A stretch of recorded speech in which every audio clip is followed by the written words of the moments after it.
Hey guys, tonight we're going to talk about something remarkable. We're going to talk about the incredible resilience, the sheer grit, and the often baffling ingenuity of people who lived through one of the most chaotic and transformative periods in human history. We're journeying back to the birth of the modern world, the Industrial Revolution. It's a time we often think of in terms of machines and smog and factories, but tonight we're going to focus on the people, the actual human beings who went from a life measured in seasons to one measured by the ticking of a clock.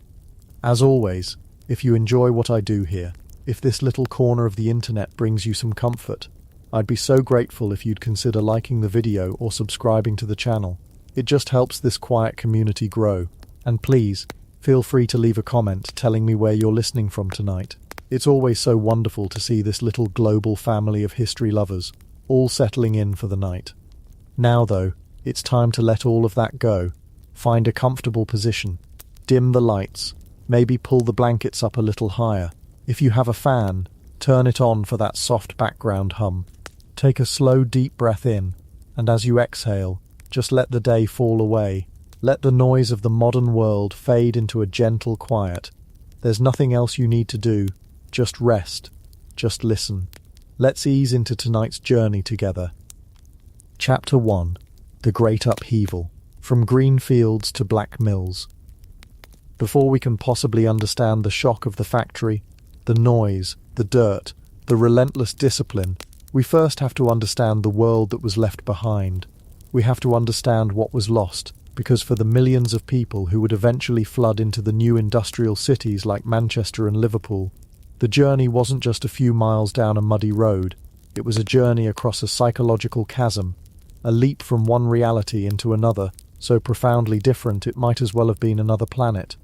For centuries, for millennia even, the vast majority of people in a country like Britain lived a life that was, in its fundamental rhythm, almost unchanged. Their existence was tied, not to a wage or a boss, but to the land. Their clock was the sun rising and setting. Their calendar was the cycle of the seasons.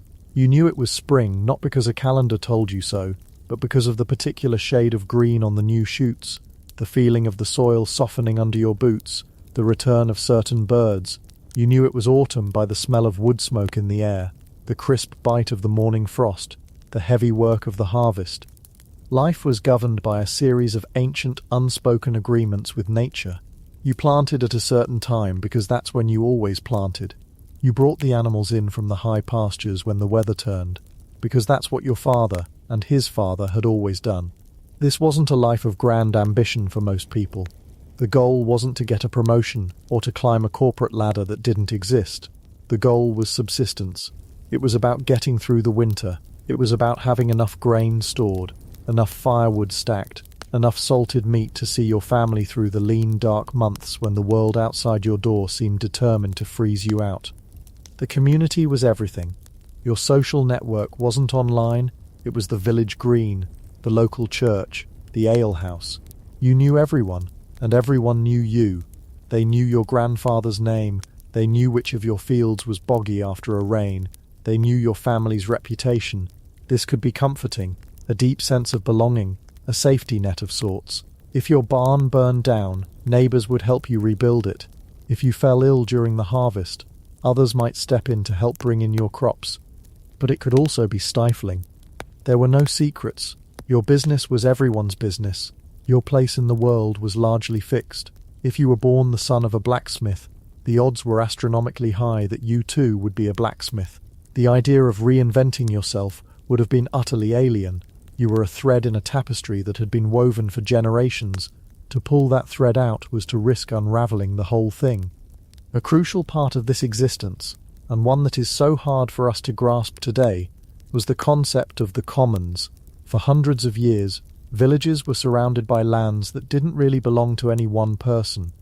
The commons, this wasn't some kind of pastoral utopia, but it was a vital economic resource for the rural poor. It was the land where you could graze your family's cow, or a few geese, or maybe a pig.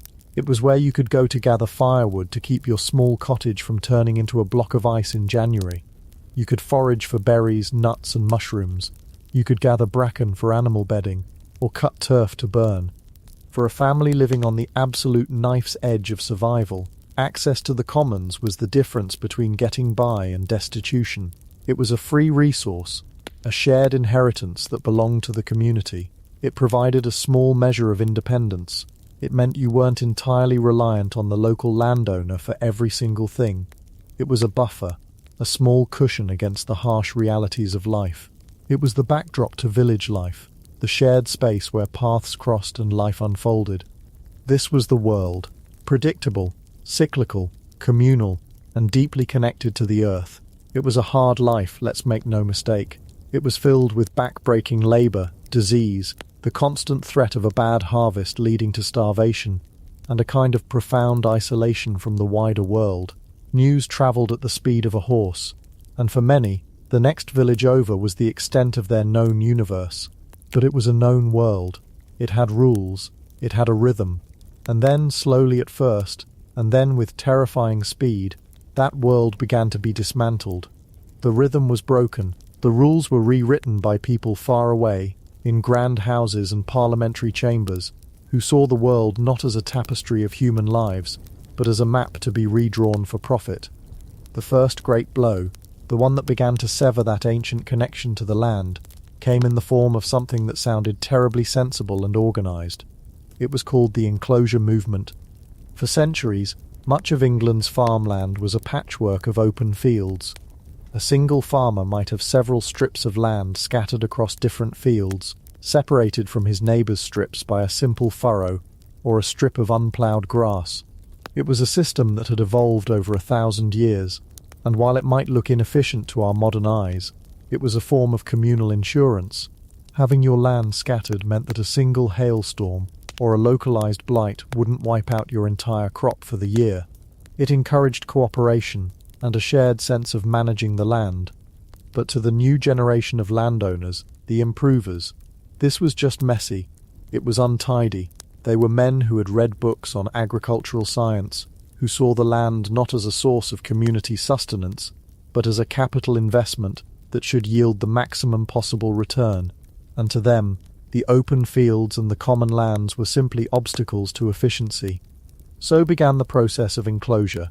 Acts of Parliament were passed, hundreds of them, that allowed landowners to consolidate those scattered strips and, most devastatingly, to absorb the common lands into their own private property.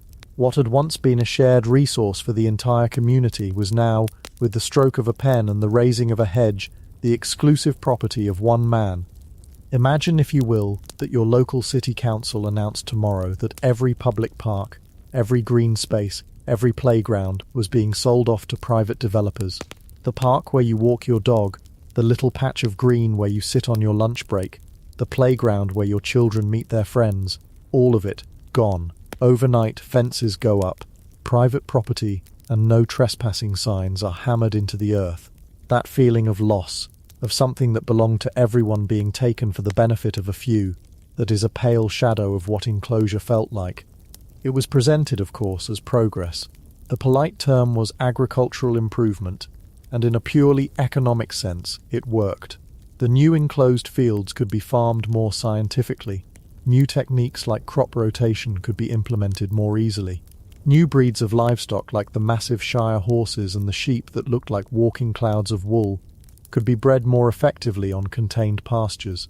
Agricultural output soared. Britain was able to produce more food with fewer people than ever before. It was a triumph of rational planning and economic theory. But for the cottager who had grazed his single cow on the common, for the widow who had gathered her winter firewood there, for the family who had fattened a pig for slaughter on foraged acorns, it was an unmitigated catastrophe. Their small, crucial margin of survival was erased. The cow had to be sold. The firewood now had to be bought, with money they didn't have. The pig was no longer an option. They were suddenly and completely dependent on wage labour, on whatever scraps of work the local landowner might throw their way. Their small measure of independence was extinguished. The fences that went up weren't just physical barriers of hawthorn and stone. They were psychological barriers. They carved up the landscape of memory. The path your family had walked for generations was now on someone else's land. The pond where you'd fished as a child was now off limits. The world literally shrank around you. closing in until all you had left was your tiny cottage and the muddy track that led to the landlord's gate. A folk poet of the time captured the bitterness perfectly. The law locks up the man or woman who steals the goose from off the common, but leaves the greater villain loose who steals the common from the goose. This process, happening all across the country, created a new class of people, a landless rural proletariat, people who were still living in the countryside, but no longer had any meaningful connection to it. They had lost their stake in the land. They were untethered, floating, and this was happening at the exact same time as the second great blow was falling. The same spirit of improvement that enclosed the fields was also transforming the very act of farming itself. The agricultural revolution wasn't a single event, but a long series of innovations that made farming vastly more productive. Men like Jethro Tull invented horse-drawn seed drills that planted seeds in neat, straight rows, replacing the ancient and wasteful method of simply flinging seeds by hand. New, lighter ploughs were designed that could be pulled by fewer horses or oxen. The science of selective breeding was creating bigger, meatier, woollier animals. On paper, this is all wonderful. More food, better animals, less waste. Who could argue with that? But every single one of these innovations had a devastating human consequence. The new seed drill, operated by one man and a horse, could do the work of a dozen men scattering seed. The new plough required less manpower. The drive for efficiency meant that landowners needed fewer and fewer labourers to work their ever larger farms. Imagine you're a farmhand. Your family has worked this land for 200 years. You know its every mood, every dip and rise. Your skills are profound, but they are traditional. You know how to scythe a field in a perfect rhythmic swing. You know how to read the clouds to predict the rain. You know how to manage a team of men during the frantic, exhausting work of the harvest. And then one day the landowner buys a new machine, a mechanical reaper, maybe. It's a clanking, awkward-looking contraption, but it can do the work of you and 10 of your friends in a single afternoon. Your lifetime of skill is now obsolete. Your knowledge passed down through generations is worthless. You have been optimized. You have been made redundant by a piece of clever ironmongery. The landowner, who is not necessarily an evil man but a businessman, thanks you for your service and tells you he no longer needs you.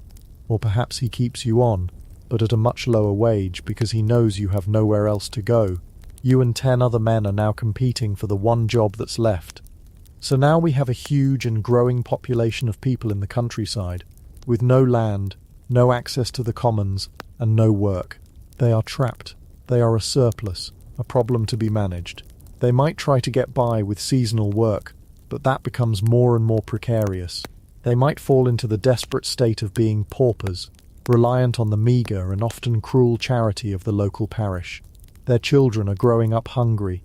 The old world, the world of subsistence and community, is dead and gone, its ghost lingering in the new hedgerows and empty fields.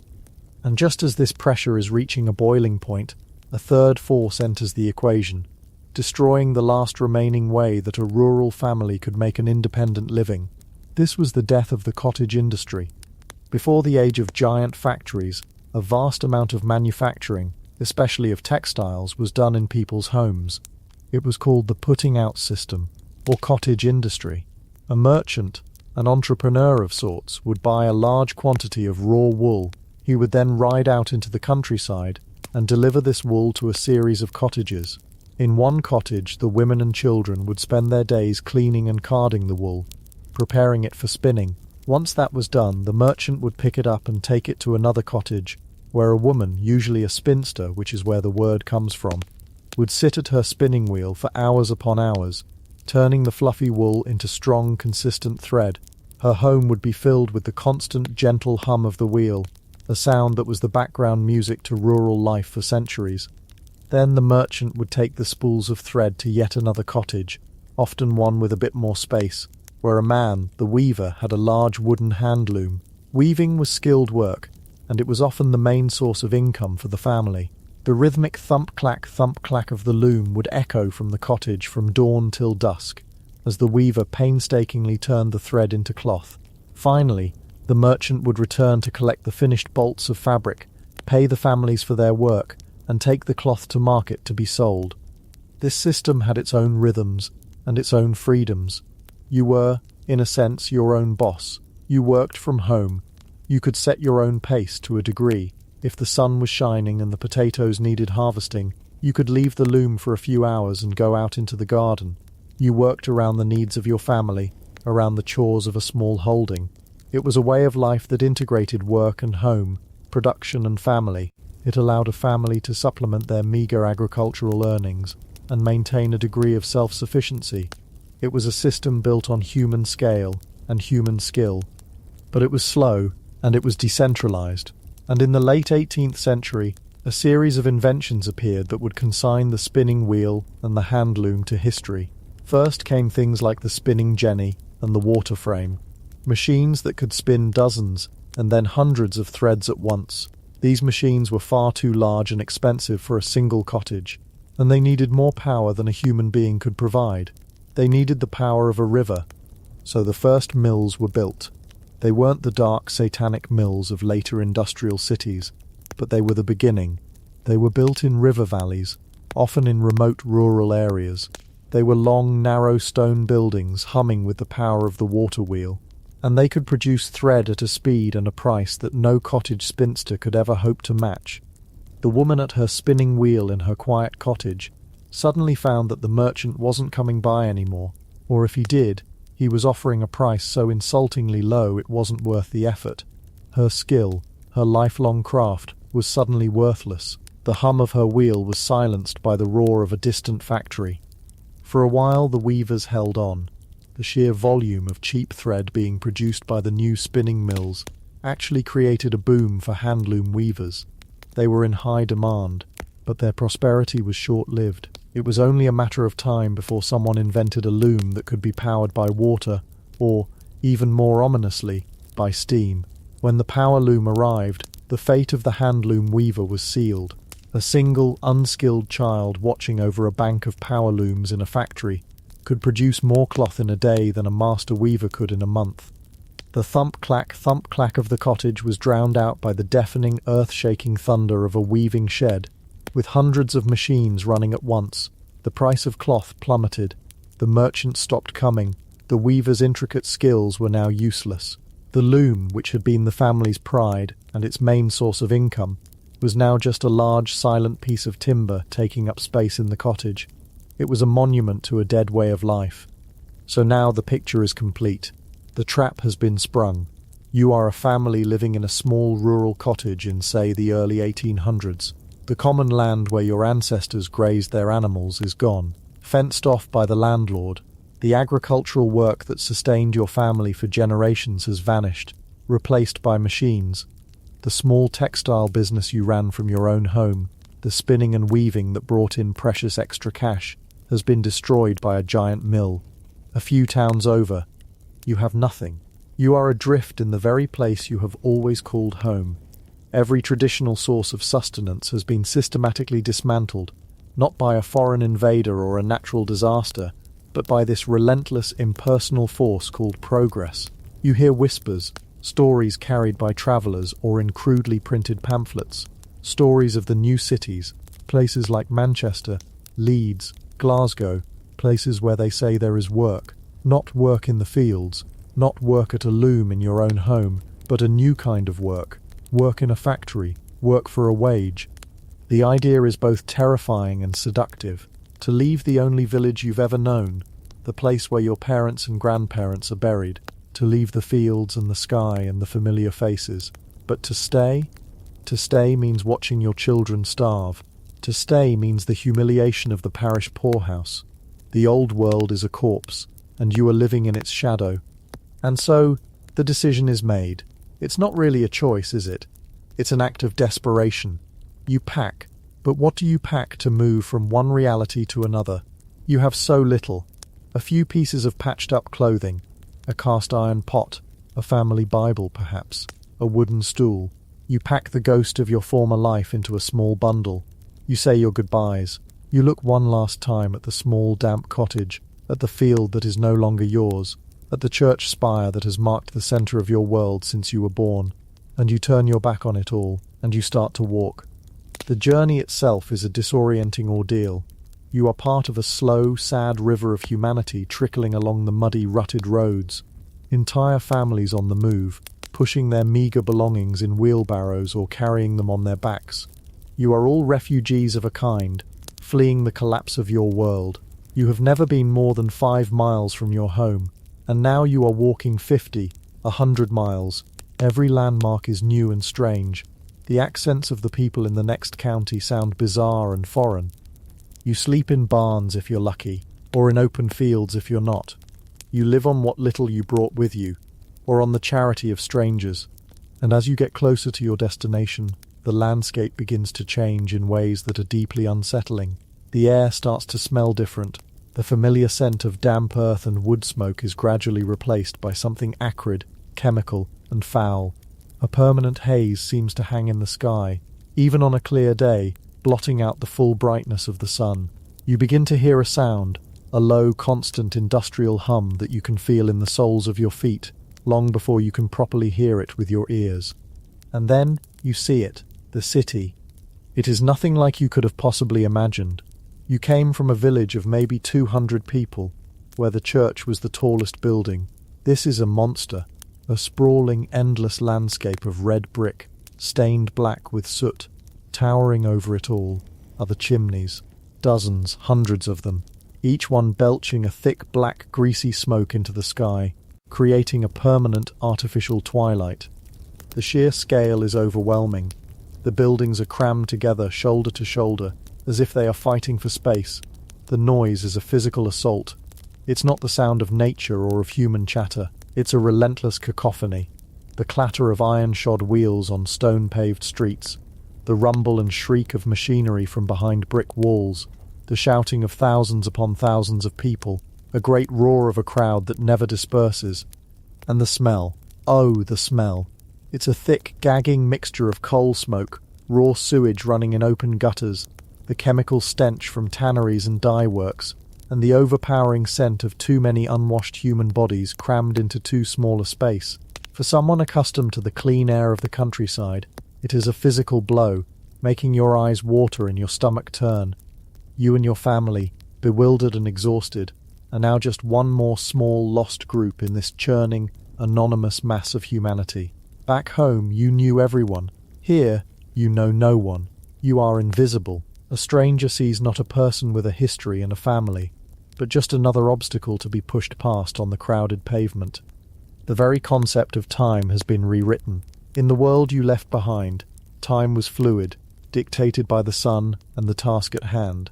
You worked from sunup to sundown. If a task took longer one day, it just did. Here you quickly learn, time is different. It is rigid, absolute, and unforgiving.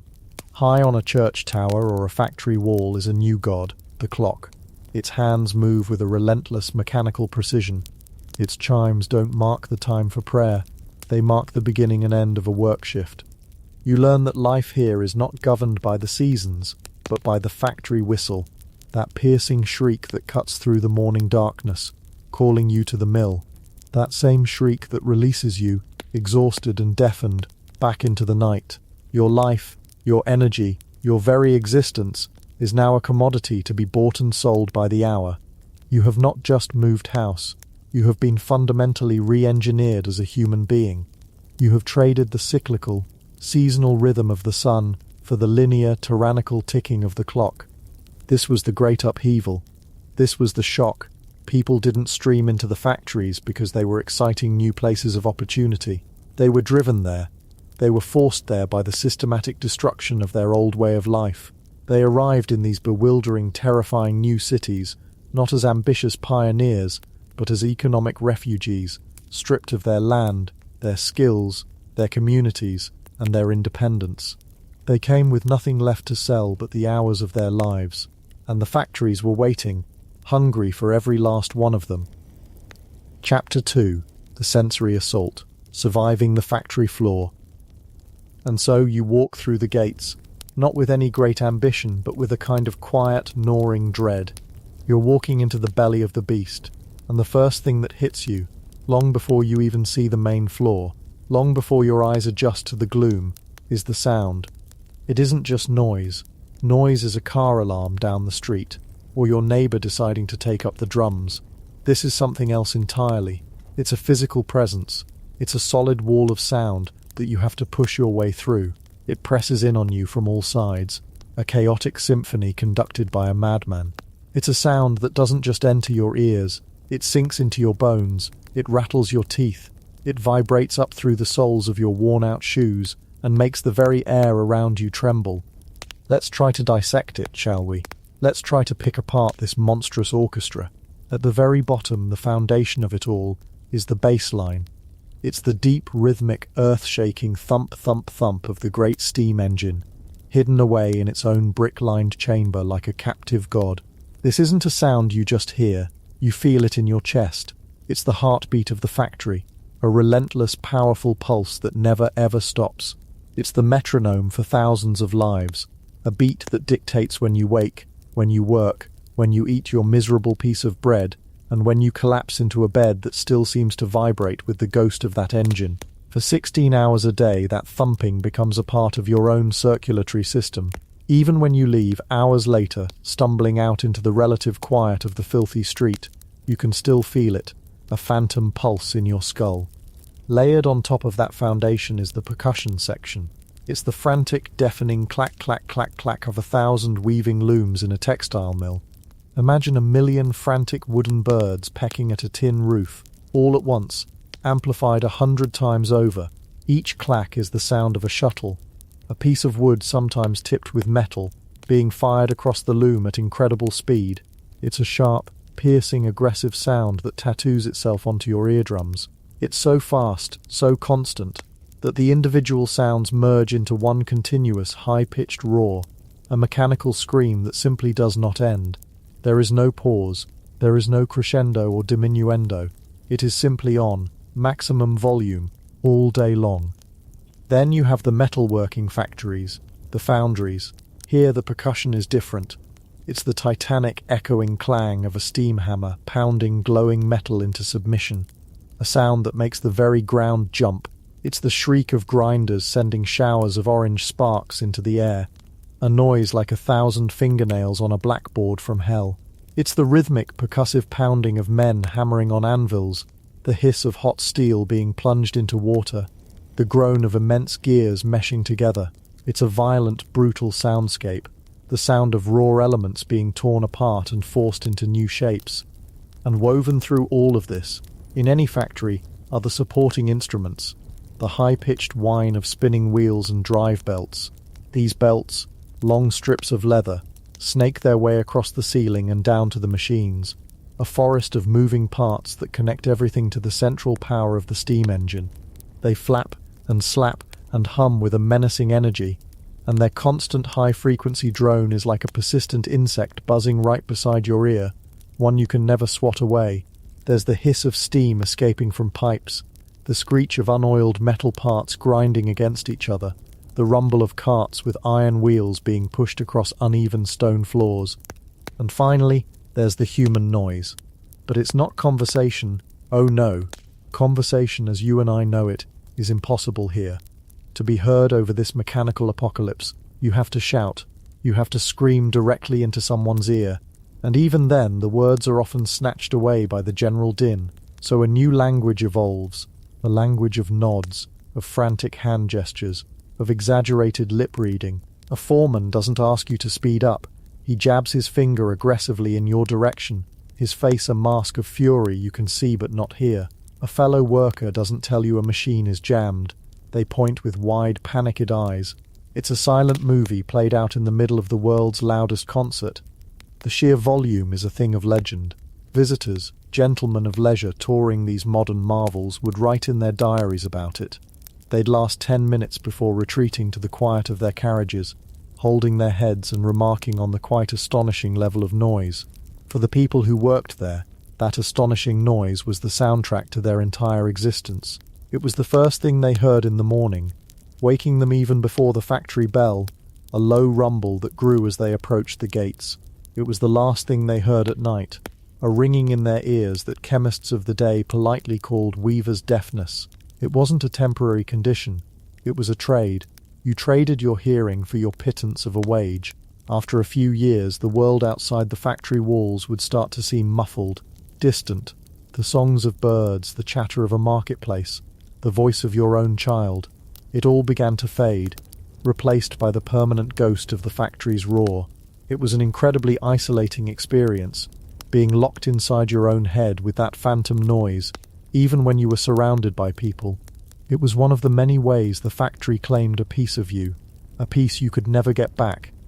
Now, as you stand there, your ears ringing, your body vibrating, you become aware of the next assault. It's the air itself. You take a breath, and you immediately regret it. The air in a factory is not like the air anywhere else. It is thick, it is heavy.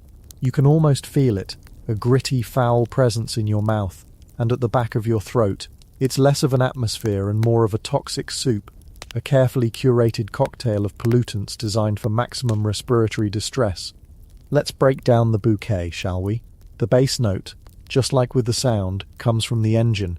It's the smell of coal smoke, a greasy, acrid, sulphurous smell that clings to everything.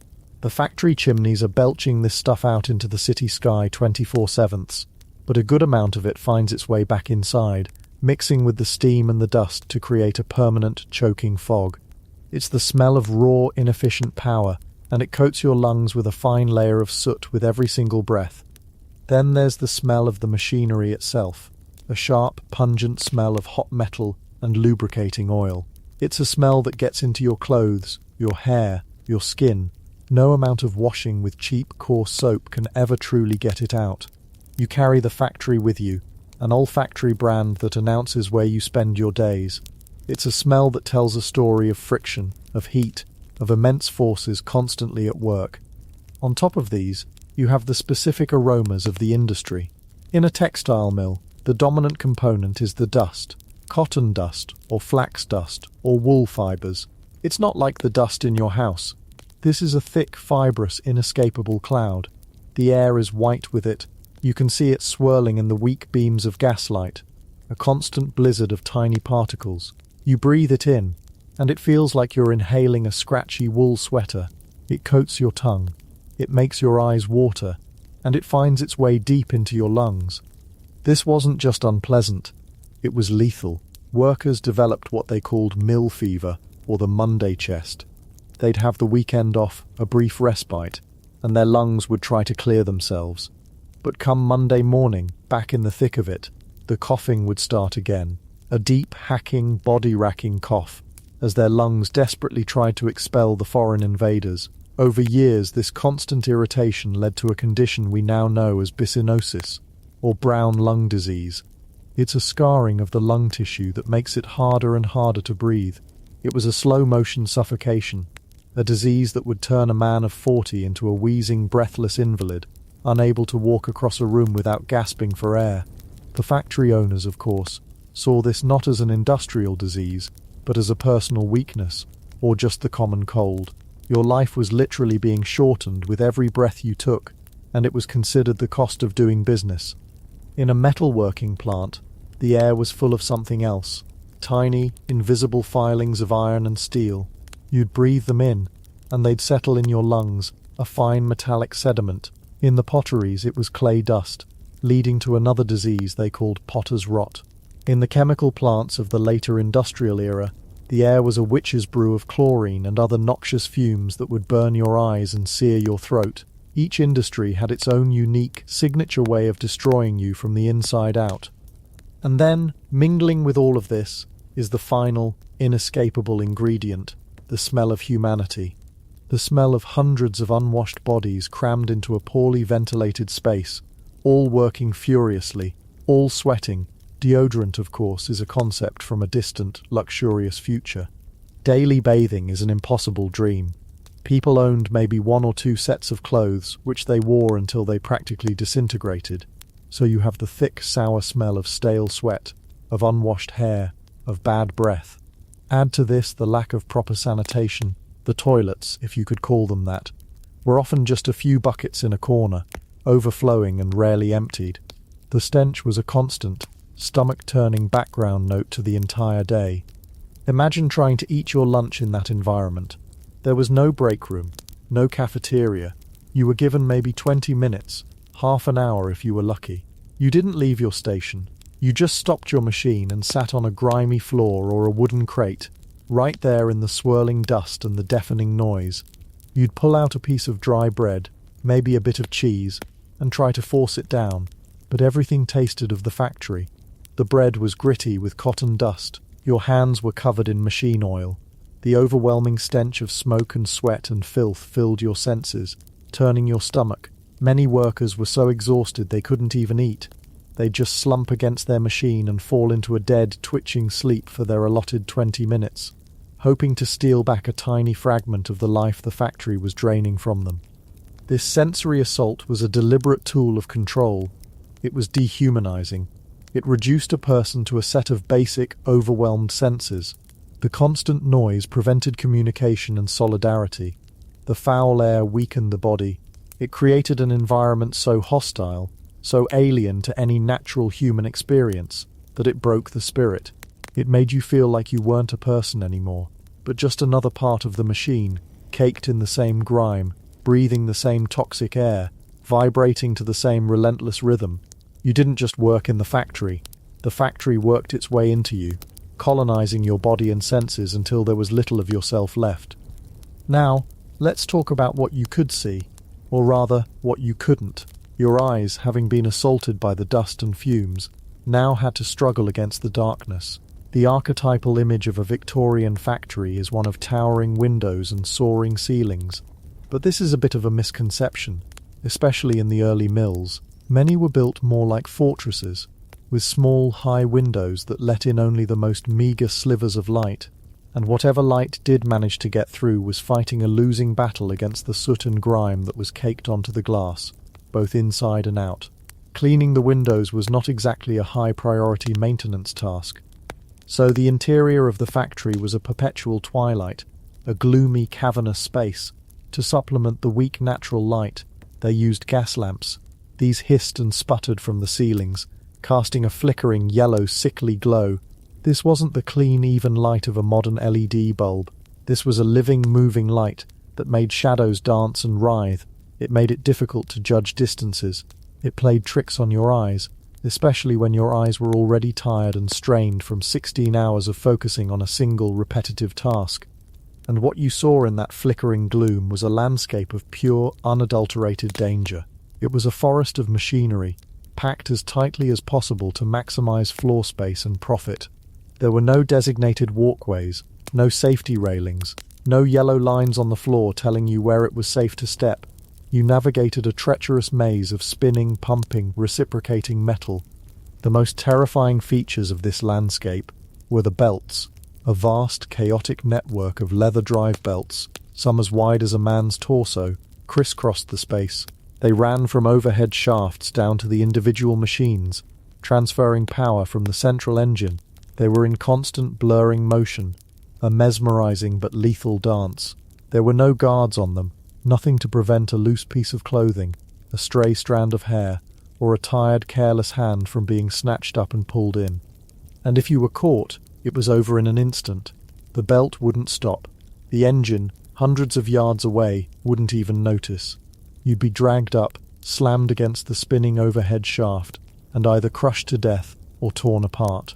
Accounts from the time are filled with horrific stories of workers, often women or children with their long hair, being scalped as their hair was ripped from their heads, or having an arm torn from its socket.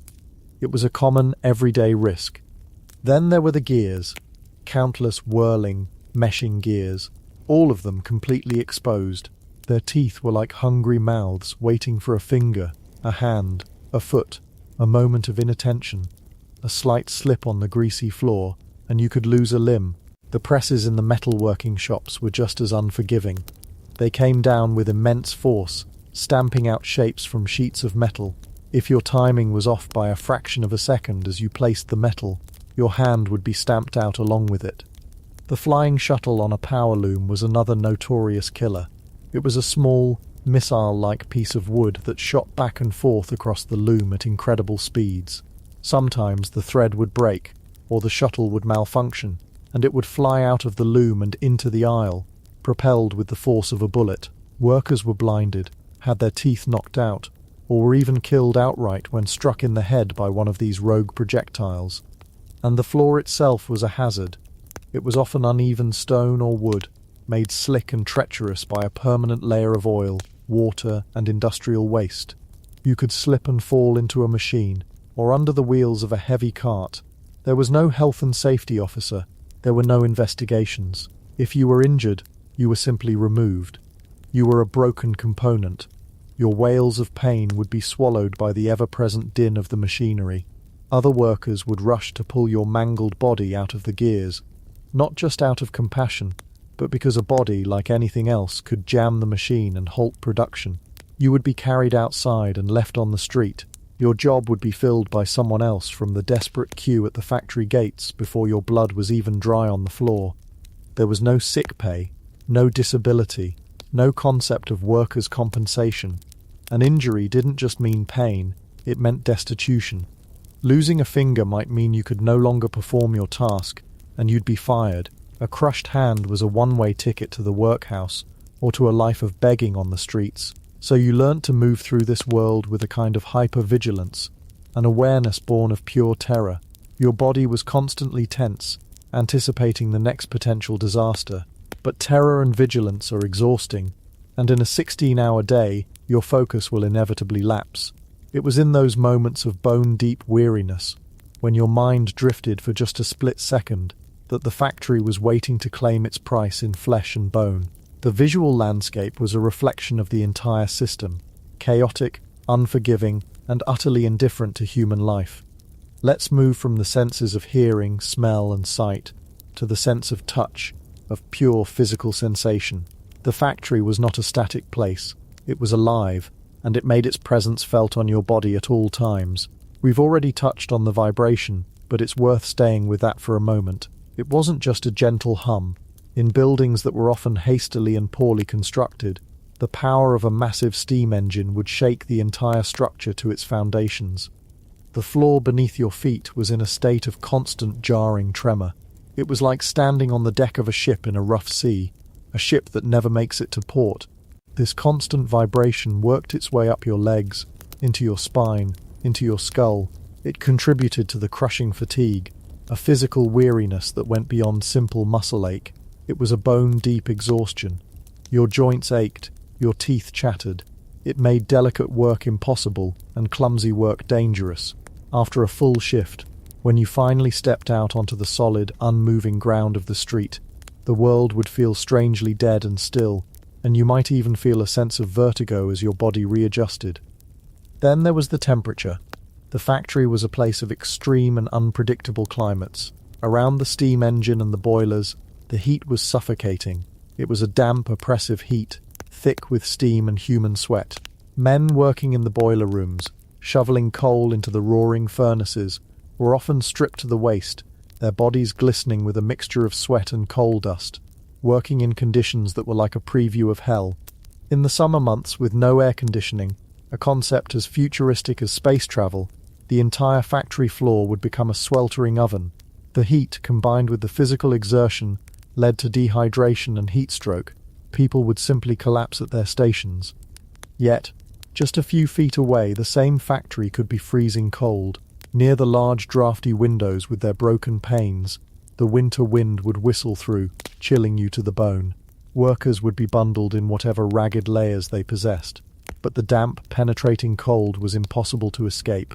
It was a perfect recipe for constant illness. You would sweat from the exertion of your work, and then that sweat would turn to ice on your skin as you passed through a cold draft. Bronchitis, pneumonia, and what they simply called consumption, tuberculosis, ran rampant. You were either boiling or freezing, often within the same workspace. The concept of a comfortable, stable room temperature was a luxury reserved for the factory owner in his distant office, and everything you touched was foul. The machinery was coated in a slick black grease that worked its way deep into the pores of your skin, permanently staining your hands and fingernails. The raw materials themselves could be unpleasant. Unprocessed wool, for instance, was greasy with lanolin and filled with dirt and burrs. Raw cotton was scratchy and fibrous. The floors were a slurry of oil, water, spit, and industrial runoff. You couldn't stay clean, The grime of the factory became a second skin. It was a physical manifestation of your station in life, a mark you couldn't wash away. This constant, multifaceted physical assault, the vibration, the temperature extremes, the filth, was yet another layer of the dehumanizing process. It wore the body down just as the noise wore down the mind, and the dust wore down the lungs. It kept you in a state of perpetual discomfort, perpetually sick, perpetually exhausted. It ensured that your life was reduced to a cycle of physical misery at work, followed by a brief coma-like sleep, only to begin again the next day. There was no room for anything else. The factory consumed your physical well-being as voraciously as it consumed coal and cotton. So we've built the environment, the deafening noise, the toxic air, the dangerous gloom, the vibrating, filthy, uncomfortable space. Now let's place you in it. Let's talk about the work itself. Because the true horror of the factory wasn't just the environment, it was the marriage of that hellish environment to the most soul-destroying labour imaginable. This was not craftsmanship. A pre-industrial weaver or blacksmith was a skilled artisan. They controlled their own time, their own pace. They took pride in their work, creating a finished product with their own hands and their own expertise. The factory systematically destroyed all of that. Its guiding principle was the division of labour, a concept that sounds efficient on paper but is devastating in practice. A complex task, like making a piece of cloth, was broken down into dozens of tiny, simple, repetitive steps, and each worker was assigned just one of those steps for their entire working life. Your job was not to be a weaver, your job was to be a piecer. This meant that you stood, or more often, scurried, alongside a gigantic machine called a spinning mule. This machine, hundreds of feet long, would spin thousands of threads at once, and constantly, threads would snap. Your job for 14 to 16 hours a day was to dart in, find the two broken ends, and tie them together with a quick, nimble knot. That's it. You would do this thousands upon thousands of times per shift. The carriage of the mule would roll out, stretching the threads, and then roll back in. You had to perform your task in that window, often ducking under the moving machinery to reach the threads. Tie, tie, tie, tie. Your world shrank to the size of two flimsy pieces of cotton. Or perhaps you were a stamper in a metalworks. You'd stand in front of a press. Your task was to take a blank piece of metal from a pile on your left, place it precisely under the stamp, pull a lever, crunch, and then take the newly shaped piece of metal and put it in a pile on your right. Left pile, place, pull, crunch, right pile. For 16 hours, the rhythm was hypnotic, mind-numbing. It required just enough attention to be exhausting, but not enough to be engaging. Your mind would go blank. The minutes, the hours, would blur into one long, continuous motion. You weren't a metal worker. You were a human automaton, a fleshy component of the machine you operated. Your own thoughts became an intrusion, a dangerous distraction. The moment your mind wandered, the moment you thought about your sick child at home, or the ache in your back, was the moment you might misplace the metal or your hand with catastrophic results. This was the genius and the cruelty of the factory system. It stripped the humanity out of work. It made people interchangeable. You weren't valued for your skill or your knowledge. You were valued for your ability to endure monotony. The work was deliberately designed to be unskilled so that you could be easily replaced by the next desperate person at the gate. It gave the owners immense power. You couldn't demand better wages or safer conditions because you had no leverage. You were a cog, and there were thousands of spare cogs lined up outside. And there was the tyranny of the clock. In the old world of agriculture or cottage industry, time was governed by the sun and the seasons. In the factory, time was governed by the clock on the wall and the whistle. You didn't work until the job was done. You worked until the bell told you that you were allowed to stop. You were fined for being a minute late. You were fined for talking. You were fined for taking an unsanctioned break to use the disgusting lavatory. Your time was no longer your own. It had been bought, and the owner would wring every last second of labour out of it. This combination of a horrific environment and mind-numbing labour had a profound psychological effect. It created a sense of hopelessness, a feeling of being trapped in a pointless, endless cycle. There was no satisfaction in the work. You never saw the finished product. The stamper never saw the finished engine. His small part went into The piecer never saw the fine dress her threads would become. You were disconnected from the fruits of your labor, alienated from your own work. Your life was a long grey corridor of repetitive motion, punctuated only by the scream of the factory whistle. It was a system designed to crush the human spirit, to turn vibrant thinking people into dull, obedient machines. And for the vast majority, it worked perfectly. Now, within this already grim picture, we have to talk about the most vulnerable, the ones who suffered the most. The factory system didn't just exploit men and women. It had a particular hunger for children. To the factory owner, a child was the perfect employee. They were small, which meant they could fit into tight spaces where an adult couldn't. Their fingers were nimble, perfect for tasks like piecing together broken threads. And best of all, they were cheap. You could pay a child a fraction of what you paid an adult male. And they were easier to control, to intimidate, to discipline. The workhouses, overflowing with orphans and the children of the destitute, provided a ready and endless supply of this cheap labor. Children as young as 5 or 6 were sent to the factories. Their jobs were often the most dangerous. One of the most notorious roles was that of the scavenger. Scavengers were usually the smallest children. Their job was to crawl on their hands and knees underneath the massive operating looms and spinning machines to pick up loose scraps of cotton from the floor. They had to do this while the machinery was still running at full speed above them. They had to time their movements perfectly, scuttling in and out like little crabs between the moving parts. A moment's hesitation, a misjudgment of the rhythm, and they would be crushed or maimed, their small bodies mangled in the gears. The piecers, the ones who tied the broken threads, were also overwhelmingly children. They had to dart in and out of the active machinery, their small frames allowing them to get close. Burns from the hot metal and friction of the machines were common. Having their fingers crushed was an everyday occurrence. In the coal mines, the situation was just as horrific. Children, some as young as 5, worked as trappers. Their job was to sit alone in the pitch-black darkness of a mine shaft for 12 hours a day. Their only task was to open and close a wooden door to let the coal carts pass through.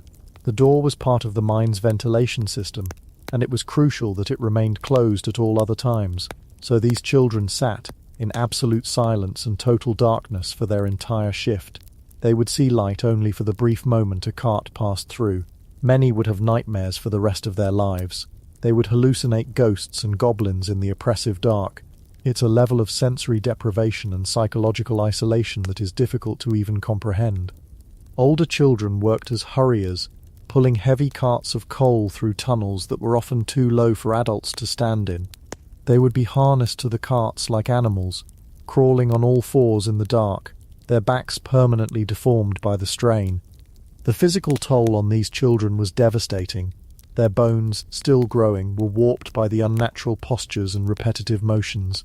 Many developed curved spines, twisted limbs, and stunted growth. They were perpetually exhausted, perpetually malnourished, and perpetually living in fear. The factory didn't just steal their childhood, it stole their future health, their potential, their very lives. They were old, broken men and women by the time they reached their 20s, if they even lived that long. And the discipline was brutal. Children who fell asleep at their machines from sheer exhaustion would be beaten by the overseer. A common method of waking them was to dunk their heads in a cistern of cold water. They were hit with leather straps, their ears were boxed. This wasn't seen as cruelty, it was seen as necessary. The children were, after all, part of the machinery of the factory, and if a part becomes sluggish, you give it a kick to get it working again.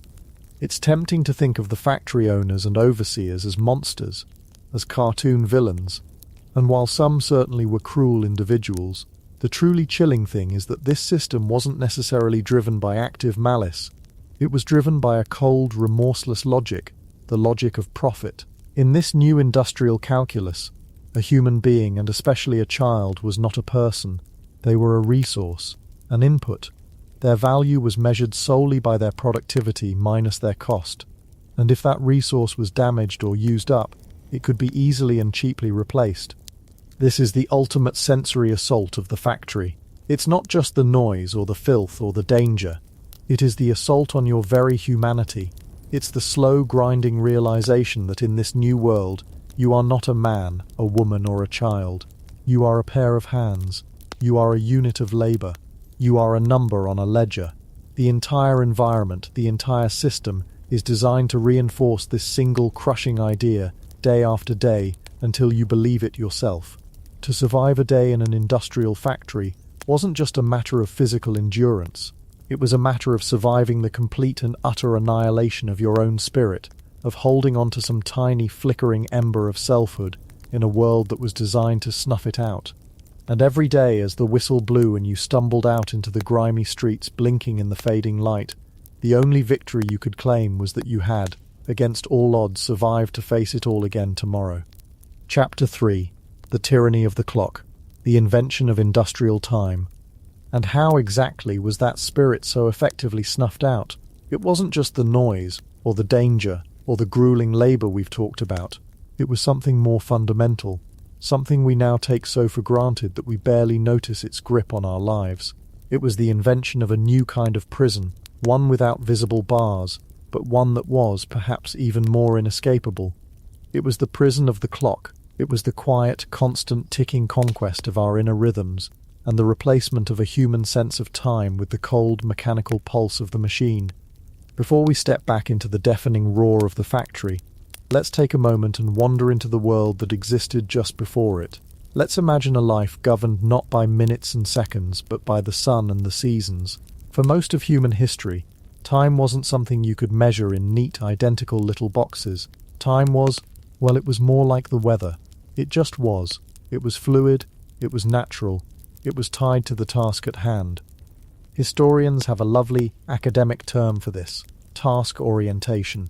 It's a very clean way of saying that you worked until the job was done, and then you stopped. If you were a farmer, your day was dictated by the needs of your animals and your crops. The rooster was your alarm clock. You'd rise with the sun, not because a schedule told you to, but because that's when the light was good for working and the cow needed milking. You'd break for a meal, not at precisely 12:30, but when the sun was high in the sky and your stomach started to rumble. Your work was a series of tasks: mending a fence, ploughing a field, sowing seeds, harvesting the grain. Some days were long and frantic, like during the harvest, when you worked from before dawn until after dusk, racing against the coming rain.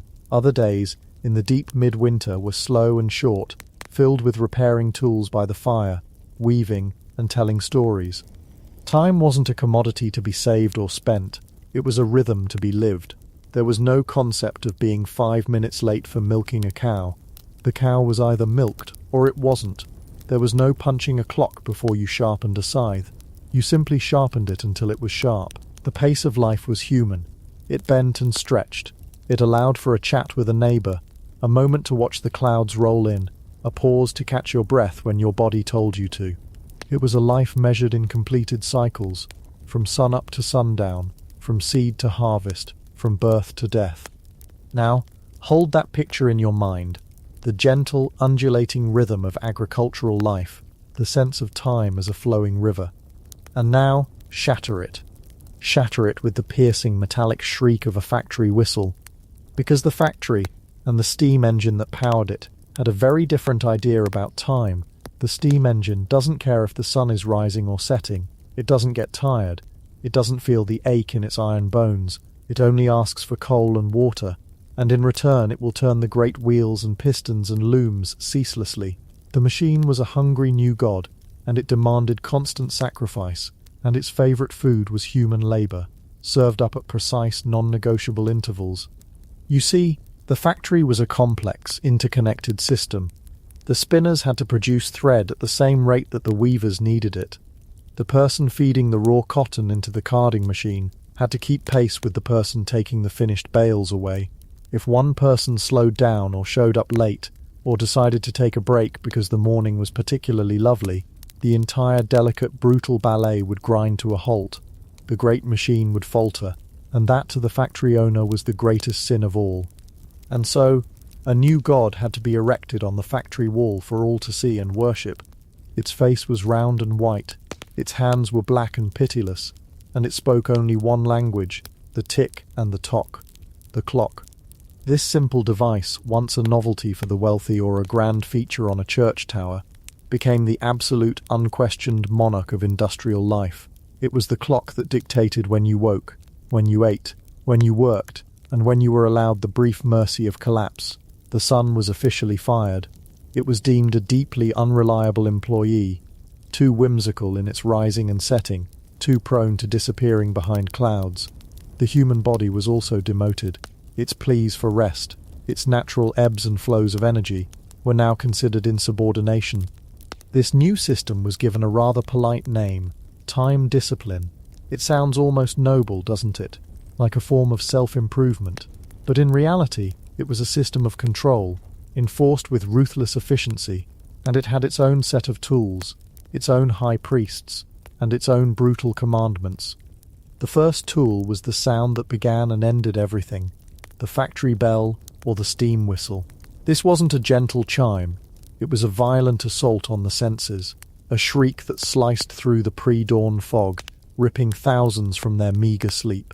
It was a sound that meant one thing: your time was no longer your own. It now belonged to the factory. You would hear it again to signal the start of a brief, inadequate lunch break, and you'd hear its cruel summons to return to the machine. You might stand mid-chew with a piece of dry bread in your hand, and the whistle would blow, and you would have to drop it and run. And at the end of a 12, 14, or even 16-hour day, its final blast wasn't a sound of liberation. It was a sound of parole. It was a temporary release from your sentence. A sentence that would begin again in just a few short hours with that same dreadful shriek. The second tool, and perhaps the more insidious, was the foreman's pocket watch.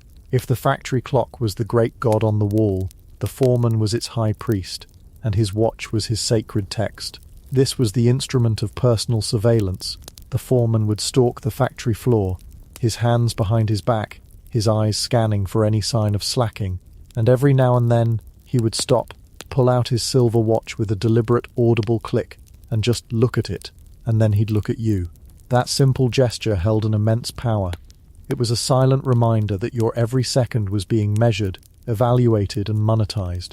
You weren't just making textiles, you were producing units of time, and if your production dipped, if you leaned against a post to stretch your aching back, if you shared a whispered word with the person next to you, you were stealing from the owner.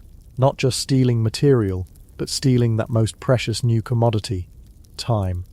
This leads us to the third and most brutal tool, the system of fines and punishments. Time discipline wasn't a suggestion, it was the law, and it was enforced with financial cudgels that could cripple an already struggling family.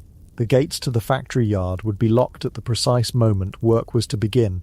If you were 1 minute late, perhaps your child was sick, perhaps you'd slipped on the muddy cobblestones, you would be locked out. For this you could be fined a quarter of your day's wages, or in some factories you would be forced to work the full day, but would only be paid for half of it, a punishment they charmingly called being gated. The fines were endless, a catalogue of human fallibility. A fine for talking, a fine for whistling, a fine for leaving your station without permission, even to get a drink of water, a fine for dirty machinery, a fine for taking too long in the privy, a fine for an improperly tied knot. Each of these infractions was a crime against the rhythm of the machine, a disruption to the sacred pace set by the clock, and every fine, every deduction, was a reminder that you were not a person, but a component. A faulty component that could be penalized for not operating at peak efficiency. Imagine the psychological weight of this. Every moment of your waking life, you are under threat, a moment of distraction, a natural human impulse to communicate, a yawn that lasts a second too long, could mean the difference between having enough bread for dinner and going to bed hungry. This wasn't just management, it was a form of relentless, soul-grinding terror. But how did this happen? How did an entire society agree to surrender its natural rhythms and submit to this new tyranny? It couldn't be done by force alone. It required a philosophical and even a moral revolution. People had to be taught to believe that this new way of life was not just necessary, but righteous.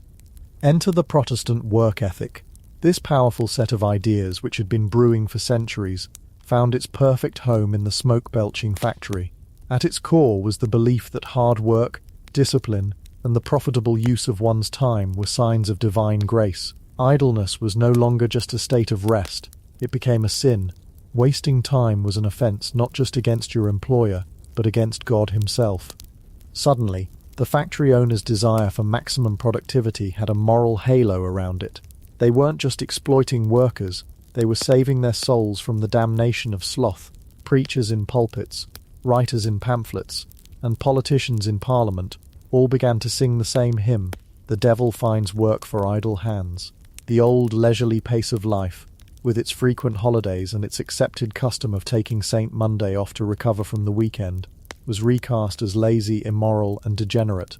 The ideal man was no longer the contemplative scholar or the merry peasant. He was the punctual, diligent, and tirelessly productive worker. Thinkers like Benjamin Franklin, with his famous declaration that time is money, became prophets of this new age. His words were a literal truth in the factory. Every tick of the clock was the sound of pennies dropping into the owner's coffer or shillings being deducted from your wages. This ideology was incredibly effective. It seeped into the very bones of the culture, teaching generations of workers to police themselves. You began to feel a nagging guilt when you were not productive. Rest felt like a theft. A moment of quiet contemplation felt like a waste. Your own internal clock was being violently rewired to match the factory's. And this brings us to the deepest, most profound cost of this new tyranny of the clock: the alienation of people from their own bodies, their own labor, and from nature itself.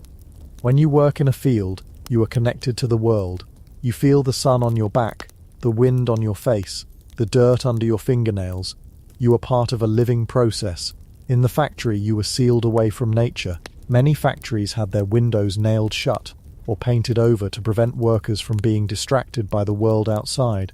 You might enter the factory before the sun was up and leave after it had set, spending your entire day under the flickering, sickly glow of gaslight, breathing in air thick with cotton dust and the smell of machine oil.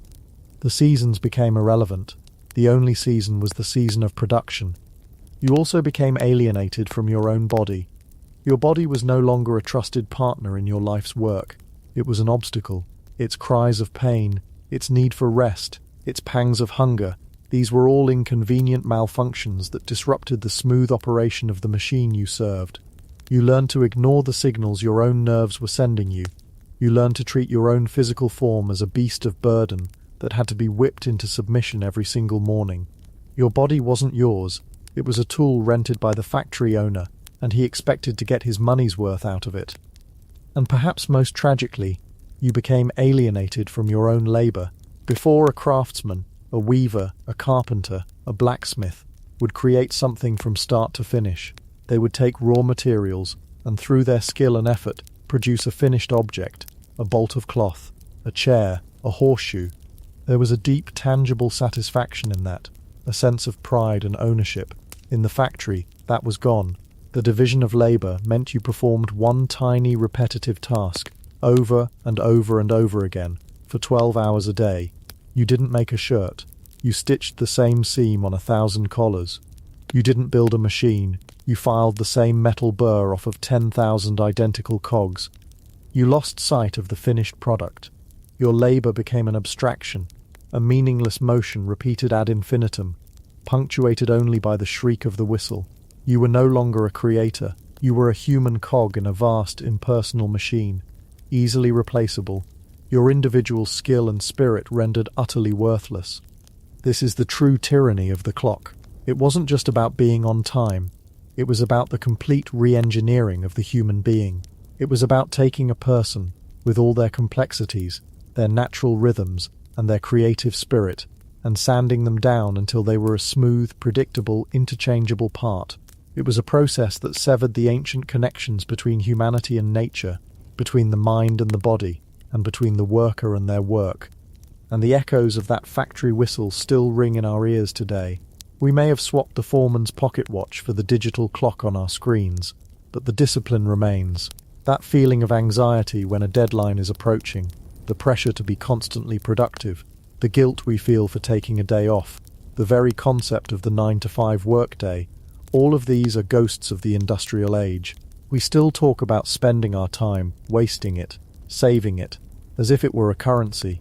We have internalized the clock so deeply that we barely question its rule. When you feel that little jolt of panic because you're running late for a meeting, that's the ghost of the factory foreman checking his watch in your head. when you scroll through your phone late at night, feeling like you should be doing something more useful with your time. That's the puritanical whisper that idleness is a sin. We have, in many ways, become our own relentless timekeepers, our own taskmasters. So as we leave behind the clatter and the hiss of the factory floor, and let the quiet of the present moment settle around us, it's worth reflecting on this invisible architecture of our lives. The clock on your wall, the alarm you set for the morning, they are not neutral objects. They are the descendants of a revolution that fundamentally changed what it means to be human. A revolution that taught us to march to the beat of a machine rather than the rhythm of our own hearts. And the struggle to reclaim some small measure of that natural flowing task-oriented time, to listen to our bodies, to work with passion instead of just for the clock, to simply be present in the moment without measuring its value, is a quiet rebellion that continues to this very day. It is the flickering ember of selfhood, still fighting against the tyranny of the tick and the tock, a fight for the right not just to survive the day, but to truly live it. Chapter 4. Life Beyond the Gates, the Industrial Slum. And so the great whistle would blow, its shriek echoing off the soot-stained brick, releasing its human machinery back into the world. But this release, this supposed moment of freedom at the end of a 14-hour day, was not a return to a place of rest. It was merely a transition from one form of exhaustion to another. That flickering ember of selfhood we spoke of, the one that fought to survive the tyranny of the clock inside the factory, now had to face an even more formidable opponent, the home, because the struggle to truly live the day didn't end at the factory gates. In many ways, that's where the real fight for survival began. Let's walk with them, shall we? You've just spent your day in a deafening, dangerous, lint-filled room. Your bones ache, your ears are ringing, and your spirit is ground down to a fine powder. You step out of the gates, not into a quiet evening, but into a chaotic, churning sea of humanity. The streets themselves were a new kind of invention. They weren't the familiar, winding country lanes you might have grown up with. These were canyons carved between towering, cheap brick tenements that blocked out what little sunlight dared to pierce the permanent grey haze of coal smoke. And the first thing that hits you, before the sights, before the sounds, is the smell. It's a physical presence, an atmosphere you have to wade through. It is a complex, layered and utterly inescapable symphony of stench. The bass note is the coal smoke, thick and acrid, clinging to the back of your throat, turning every breath into a tiny act of industrial participation. It coats every surface with a fine black grit. Woven into that is the sharp, metallic tang of industrial waste, chemicals and dyes, often discharged from factories directly into open gutters. Then there's the smell of the unwashed masses, of sweat and damp wool and exhaustion. And beneath it all, the most profound and horrifying smell of all, the smell of human waste. You see, the modern concept of sanitation, of pipes that whisk away our problems to some unseen magical place, was a distant fantasy. The streets were the sewer. Gutters at the side of the unpaved roads ran thick with a foul, dark liquid, a combination of rainwater, factory runoff, and the contents of countless chamber pots, simply tossed out of an upstairs window with a cursory shout of "Gardyloo." If you were lucky, piles of refuse, horse manure, rotting vegetables, and the occasional dead animal dotted the landscape. In the summer, the stench would rise in a shimmering, visible haze. In the winter, it would freeze into treacherous brown slicks of ice. This wasn't a temporary problem, a garbage day mist. This was the permanent state of the environment. The air itself was sick. As you navigate this obstacle course, pressing through the throng of equally weary bodies, you finally turn into your court or your alley. The cities grew so fast with such a desperate, profit-driven urgency that there was no thought given to what we would now call urban planning. There were no parks, no green spaces, no building codes. It was the move fast and break things philosophy. Except the things being broken were human lives.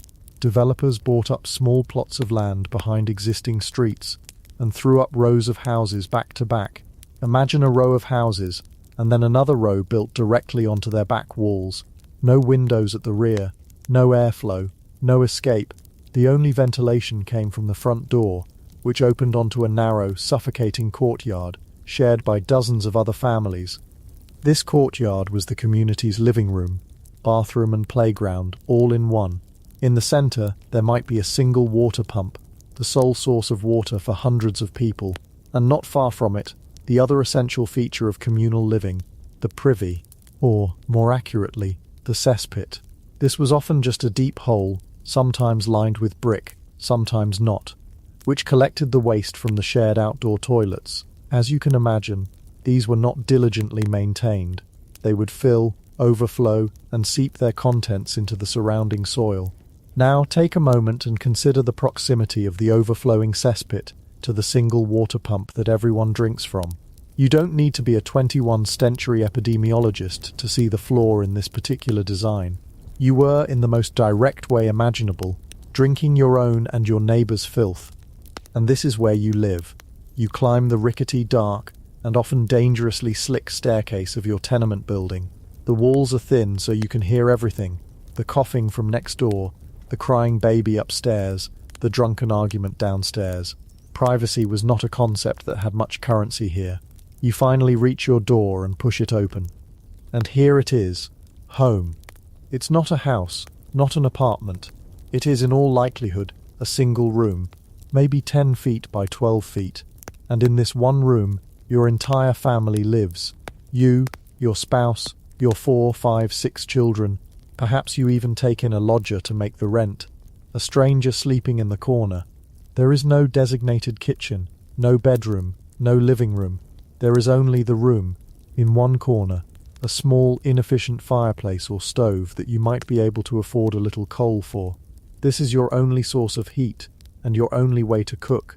But the coal is expensive, and the smoke it produces often has nowhere to go but back into the room, as the chimneys were as poorly constructed as everything else. So you live in a perpetual state of being either cold or suffocated by smoke. The floor is likely bare wood, or perhaps just compacted earth. The walls are damp to the touch, coated in a film of grime and condensation.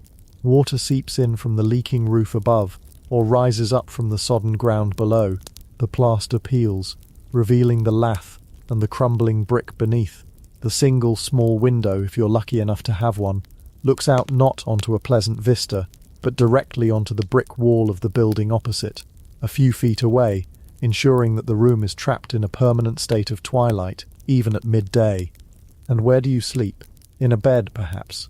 If you are among the more fortunate, a bed shared by 3, 4, or more people, a tangle of limbs seeking warmth. If not a bed, then a mattress on the floor, a simple sack filled with straw or rags.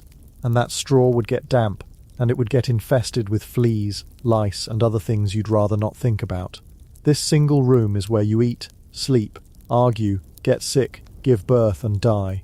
The concept of personal space, of a quiet moment to yourself, was a luxury as unimaginable as flying to the moon. Imagine trying to recover from a brutal day at the factory in a room with 7 other people, with a baby crying, with the constant hacking cough of a family member in the advanced stages of tuberculosis providing a grim soundtrack to your evening. This constant oppressive dampness and lack of ventilation turned these homes into perfect incubators for disease. Tuberculosis, or consumption as it was evocatively known, was rampant. It was a slow, wasting disease that thrived in these crowded, sunless conditions. A person would develop a cough, a persistent, rattling cough. They would grow weaker, thinner, their skin becoming almost translucent. It was called consumption because it seemed to literally consume the person from the inside out. And because families were packed so tightly together, once one person had it, it was almost a certainty that it would spread through the rest of the household. It was the quiet, ever-present spectre hanging over every family in the slum. But it wasn't the only killer. The far more terrifying, more dramatic predator was cholera. Cholera was a ghost. It arrived suddenly, without warning, and it was devastatingly effective. Thanks to those water pumps drawing from the cesspit contaminated ground, cholera could tear through a neighborhood with the speed of a fire. One day a person would feel a bit unwell. Within hours they would be in the throes of a violent illness that purged every drop of liquid from their body. Death could come in less than a day. It was a disease of dehydration, turning its victims into hollowed-out, blue-skinned shells of their former selves. The terror of a cholera epidemic is hard for us to grasp. Imagine knowing that a simple glass of water from the pump down the street could be a death sentence. Imagine watching half the people on your street die in the space of a week. This wasn't a rare occurrence.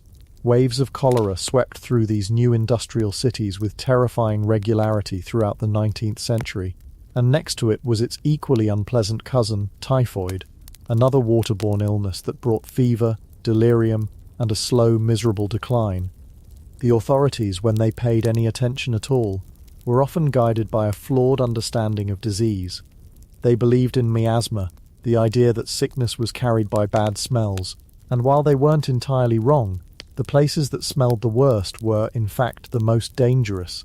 They missed the true culprit, the invisible bacteria in the water. They might recommend whitewashing walls or burning barrels of tar in the street to purify the air, all while people continued to line up at the contaminated pump, drinking the very source of the pestilence. It wasn't until Dr. John Snow, during a horrific London outbreak in 1854, famously traced the cases back to a single water pump on Broad Street and took the radical step of removing the pump handle, that the true nature of the enemy began to be understood. It was a landmark moment in public health, but it was a lesson learned through an unimaginable amount of suffering. So you've survived the walk home. You're huddled in your single, damp, crowded room, and the diseases lurking in the water and the air are for the moment held at bay. What do you eat? The idea of a nutritious, balanced meal is, of course, a laughable anachronism. You ate what you could afford, and what you could afford was grim.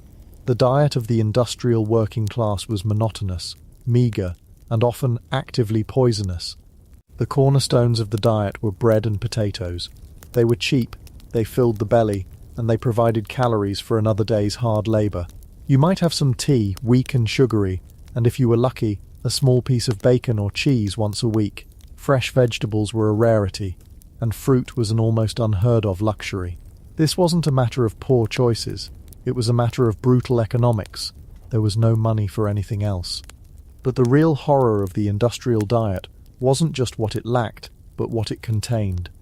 This was an era before food safety regulations, before ingredient lists, before any real oversight. The food supply was a wild west of fraud and adulteration. The primary goal of many food sellers was not to nourish their customers, but to extract the maximum profit from them by any means necessary. And the means were horrifying. Let's start with the staple, bread. That loaf you bought for your family was likely to be bulked up with all sorts of unsavory additives. Sawdust was a common ingredient. So was chalk, alum, which made old flour look whiter, and even plaster of Paris.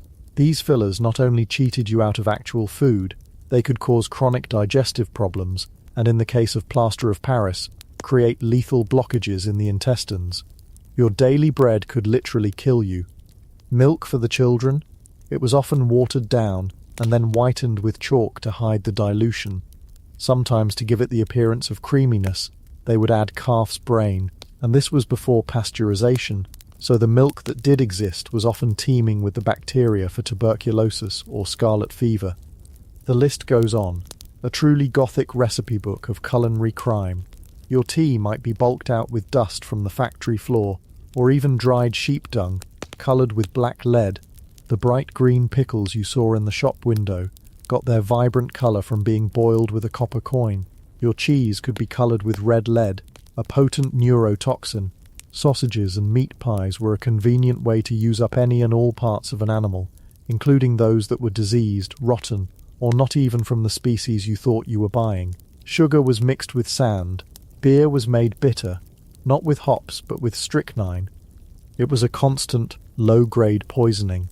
You were not just malnourished, lacking the essential vitamins and minerals to fight off the diseases that surrounded you.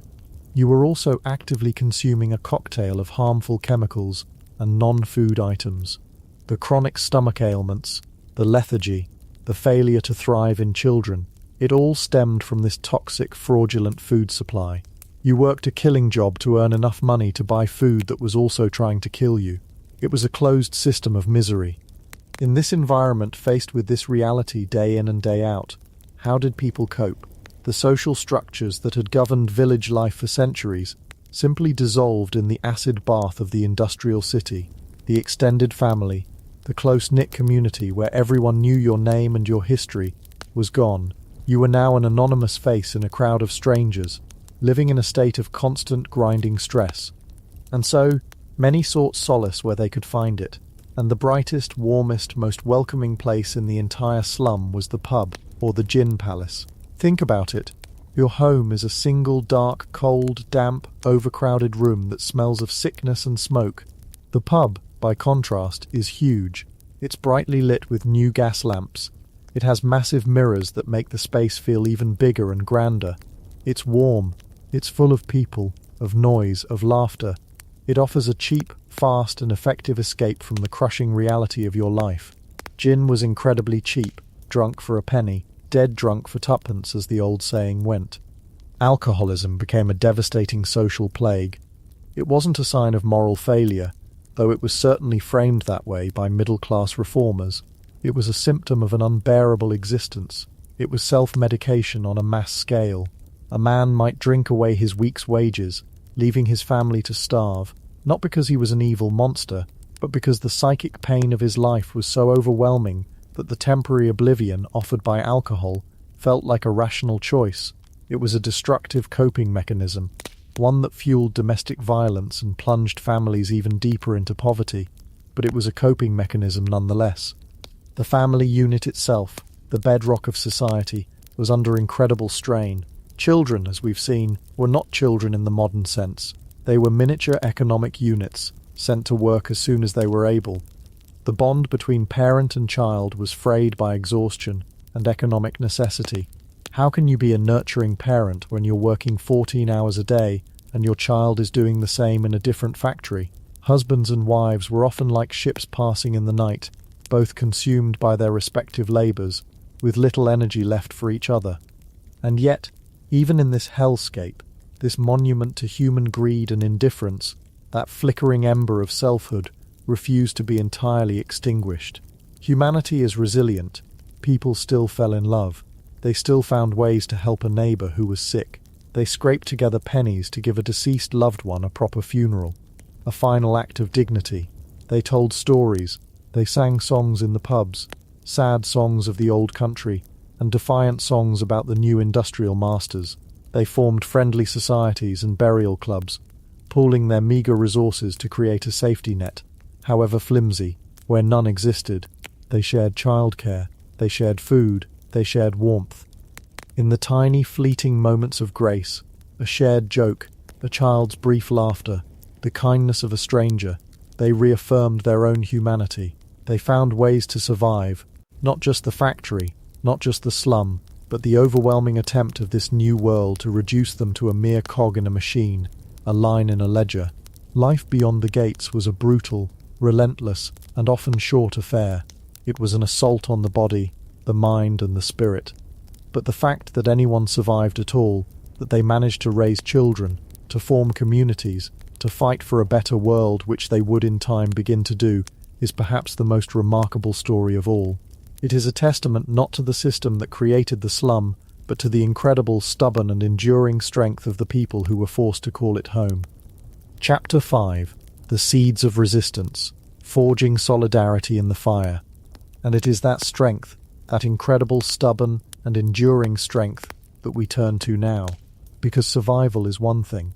To endure, to wake up each morning in the damp chill of a slum tenement, and decide to face another day in the deafening, dangerous mill, is a victory in itself, but it's a defensive victory.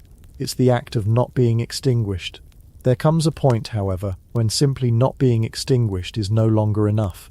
There comes a point when the human spirit, pushed and prodded and backed into a corner, decides not just to endure, but to push back. This is the story of that push. It's not a simple story of heroes and villains, though there are plenty of both. It's a messy, complicated, often desperate story of how people who had been systematically stripped of their power, their skills and their dignity began, inch by painful inch, to forge a new kind of power altogether. They discovered something that the factory owners, in their grand steam-powered calculations, had completely overlooked. They had taken individuals from scattered villages and farms, people who might never have met, and packed them together. They had placed them side by side at the same machines, made them suffer the same long hours, breathe the same cotton-filled air, and endure the same wage cuts. In their relentless pursuit of efficiency, they had inadvertently created the perfect conditions for a new idea to take root, the idea of solidarity. At first, this resistance was small. It was a shared glance of exhaustion across two looms. It was a quiet word of warning about a particularly cruel overseer. It was helping a neighbour whose child was sick, sharing a bit of bread, or just sitting in silence in a crowded pub, finding a moment of quiet communion in a world of endless noise. These were the first, tiny sparks in the darkness, but a spark in the right conditions can grow into a fire, and the conditions were very, very right. The first organised, large-scale expression of this anger wasn't a union meeting or a political rally. It was something far more visceral, more desperate. It was the sound of breaking metal. We're talking, of course, about the Luddites. Now, if you've heard the term Luddite today, it's probably being used to describe your uncle who refuses to get a smartphone and still thinks email is a passing fad. It's a term for someone who is irrationally afraid of technology, but to paint the original Luddites with that brush is to miss the point entirely. They weren't afraid of technology, they were afraid of what that technology was doing to them, to their families, and to their entire way of life. To understand the Luddites, you have to understand who they were before the factories. Many were highly skilled artisans, particularly in the textile trades of Nottinghamshire, Yorkshire and Lancashire. They were stockingers, weavers and croppers. These weren't interchangeable cogs in a machine. They were masters of a craft that had been passed down through generations. A framework knitter, for example, didn't just operate a machine. He was the machine in a way. His body, his hands, his eyes, his judgment, all were part of a complex process that took years to master. They had a degree of autonomy. They often worked from their own cottages, on their own schedule. They had pride in their work and a respected place in their community. Their skill was their currency. Then came the new machines, the stocking frames that could be operated by unskilled, cheaper labour, producing wider, lower quality cloth that was then cut and stitched together. The shearing frames that replaced the highly skilled work of the croppers, who used enormous heavy hand shears to trim the surface of woven wool. For the factory owners, this was a dream come true. You could replace a proud, skilled and relatively expensive artisan with a cheaper, more pliable worker, often a woman or a child. You could mass-produce goods faster and flood the market. It was progress. It was efficiency. But if you were one of those artisans, it was a catastrophe. It wasn't just a new tool. It was a tool designed specifically to make you obsolete. It was a direct assault on your livelihood, your skill, your identity. Imagine spending 20 years perfecting a craft, only to see a machine arrive that allows a 10-year-old to do a worse version of your job for a tenth of the pay. Your life's work, the knowledge in your hands, suddenly rendered worthless. And it wasn't just about the money. It was about the debasement of the craft itself. They were being forced to produce what they called cut-ups, shoddy, inferior goods that fell apart. They were being asked to participate in the destruction of their own standards. So they fought back, not against the idea of a machine, but against the specific machines that were being used to destroy them. The Luddite movement, which flared up between 1811 and 1816, was not a chaotic, mindless rampage. It was surprisingly organised, disciplined, and targeted. The Luddites operated in secret, often at night. They sent warning letters to factory owners who were using the offending frames or cutting wages. The letters were often signed with the mythical name General Ludd, or King Ludd, a fictional leader who supposedly lived in Sherwood Forest, a clever nod to Robin Hood. They were claiming the moral high ground, positioning themselves as defenders of the common good against greedy masters. If the warnings were ignored, a band of men, their faces blackened with soot or hidden by scarves, would descend on a mill. They had their own coded knocks and signals, and they went about their work with a terrifying efficiency. They were not there to loot or to cause indiscriminate harm to people. They were there for the frames, using heavy sledgehammers which they sometimes called Enoch's hammer, after the blacksmith who had supposedly made them. They would systematically smash the machines that were ruining their lives. The slogan was "Enoch made them, Enoch shall break them." It was a form of collective bargaining by sledgehammer. When you have no other voice, the sound of shattering iron speaks volumes. The sheer scale and organisation of it terrified the authorities. This wasn't a simple riot. This was a coordinated, clandestine insurgency. The government's reaction was swift and utterly draconian. They passed the Frame-Breaking Act of 1812, which made the act of destroying a machine a capital offence. Yes, you heard that right. Smashing a piece of industrial hardware became punishable by death. Think about that for a moment. In the eyes of the state, a weaving machine was now more valuable than the life of a man who operated it. The government didn't stop there. They flooded the industrial districts with soldiers. In fact, at the height of the Luddite movement, there were more British troops fighting a domestic rebellion in the north of England than there were fighting Napoleon in the Peninsular War in Spain and Portugal. The full might of the British Empire was turned not against a foreign enemy, but against its own working people who had the audacity to object to their own economic annihilation. Spies and informants were recruited, show trials were held, men were hanged, and many more were transported to Australia. The movement was brutally and effectively crushed. By 1817, the Luddite threat had been extinguished. The machines had won, but the idea behind it, the idea that workers had a right to defend their own interests, to fight back against the forces that were grinding them down, that idea did not die on the gallows. It simply went underground, forced to find a new, quieter, and even more dangerous form of expression. If breaking machines was now a capital crime, then perhaps the workers needed to organize themselves, not just the machines. The problem was, the government had thought of that too. The state, which was almost entirely composed of wealthy landowners and industrialists, had a profound allergy to the idea of working people getting together to discuss their common interests. It smacked of revolution, of the chaos they'd seen across the Channel in France. So they passed the Combination Acts of 1799 and 1800. These laws made it illegal for workers to combine for the purpose of demanding better wages, shorter hours, or improved conditions. In essence, they made trade unions illegal. The very act of a group of employees sitting down together and agreeing to ask their boss for a raise was a criminal conspiracy. The penalty could be imprisonment with hard labor. The laws were beautifully one-sided.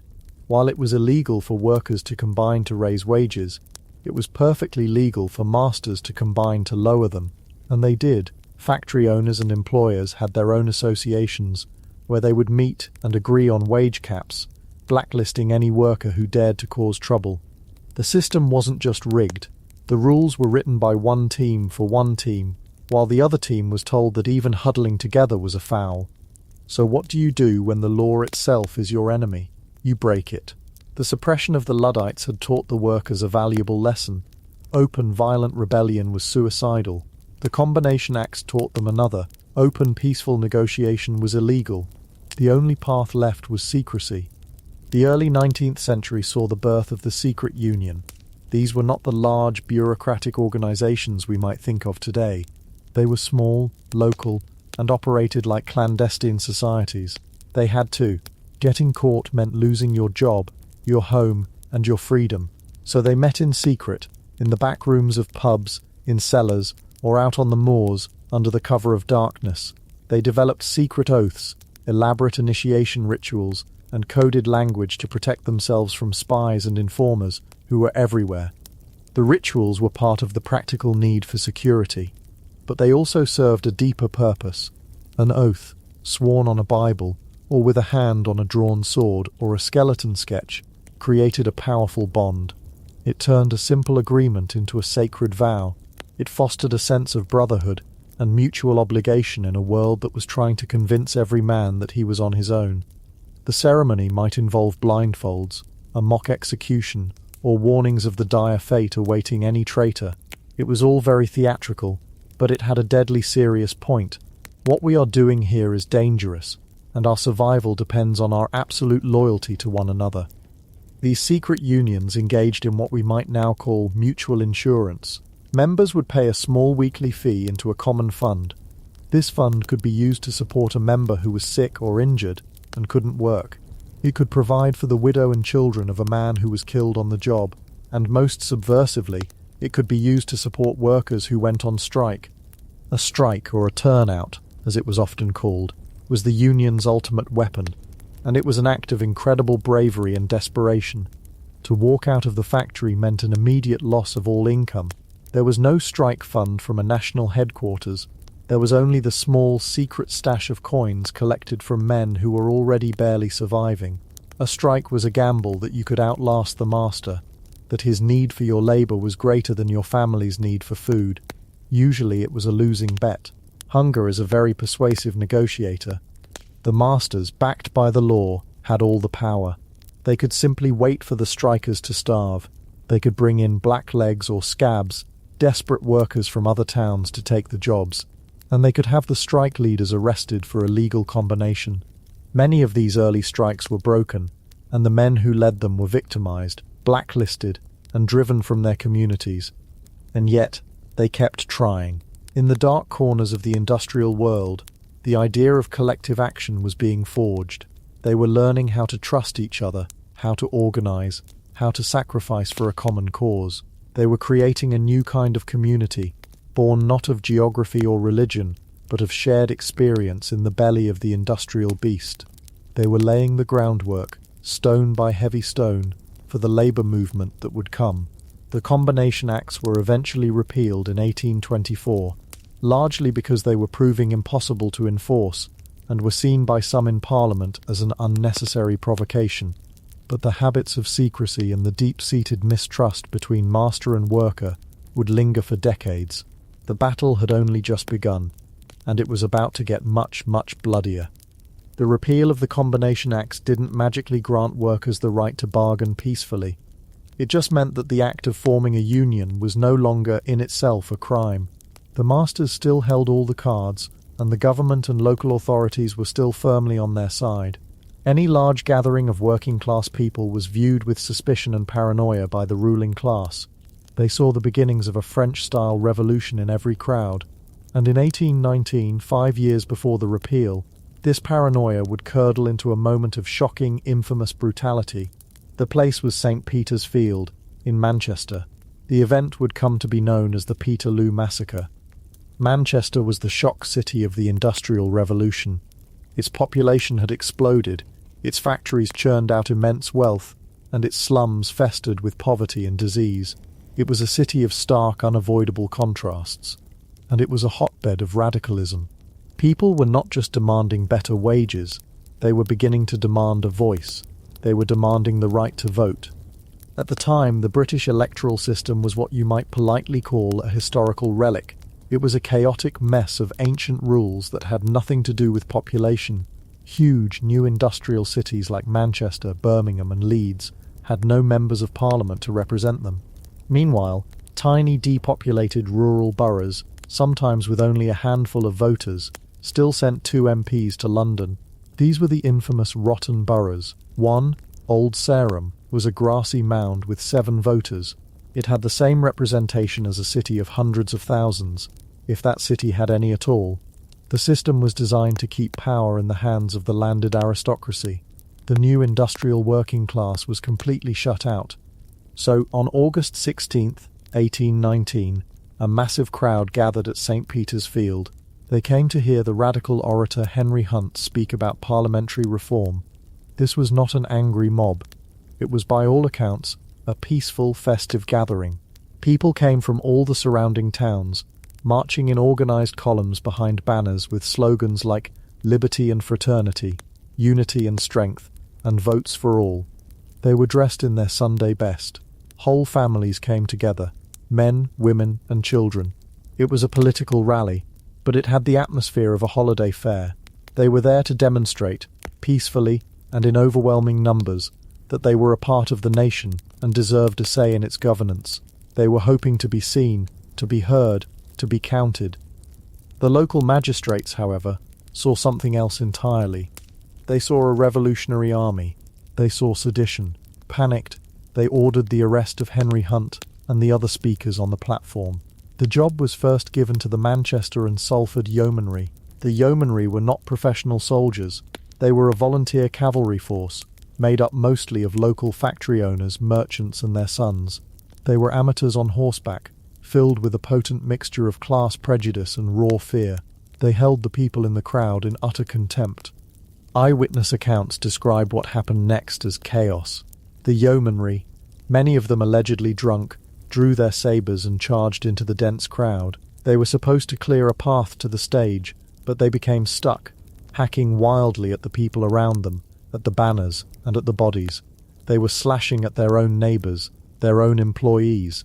When the professional soldiers, the 15th Hussars, were sent in to disperse the crowd, the situation escalated into a full-blown massacre.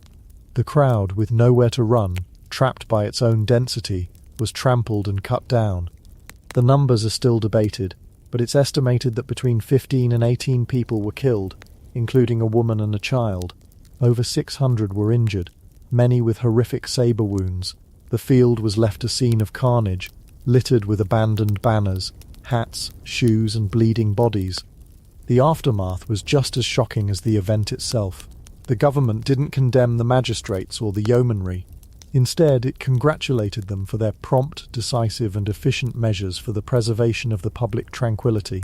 Henry Hunt and the other organisers were arrested and jailed for sedition. The government passed even more repressive laws, the Six Acts, which further cracked down on radical newspapers and public meetings. The official line was that a dangerous rebellion had been bravely put down. But the government could not control the story. The name Peterloo was coined by a local journalist, a bitter, ironic play on the Battle of Waterloo, which had been fought 4 years earlier. The comparison was devastating. At Waterloo, British soldiers had defeated a foreign tyrant.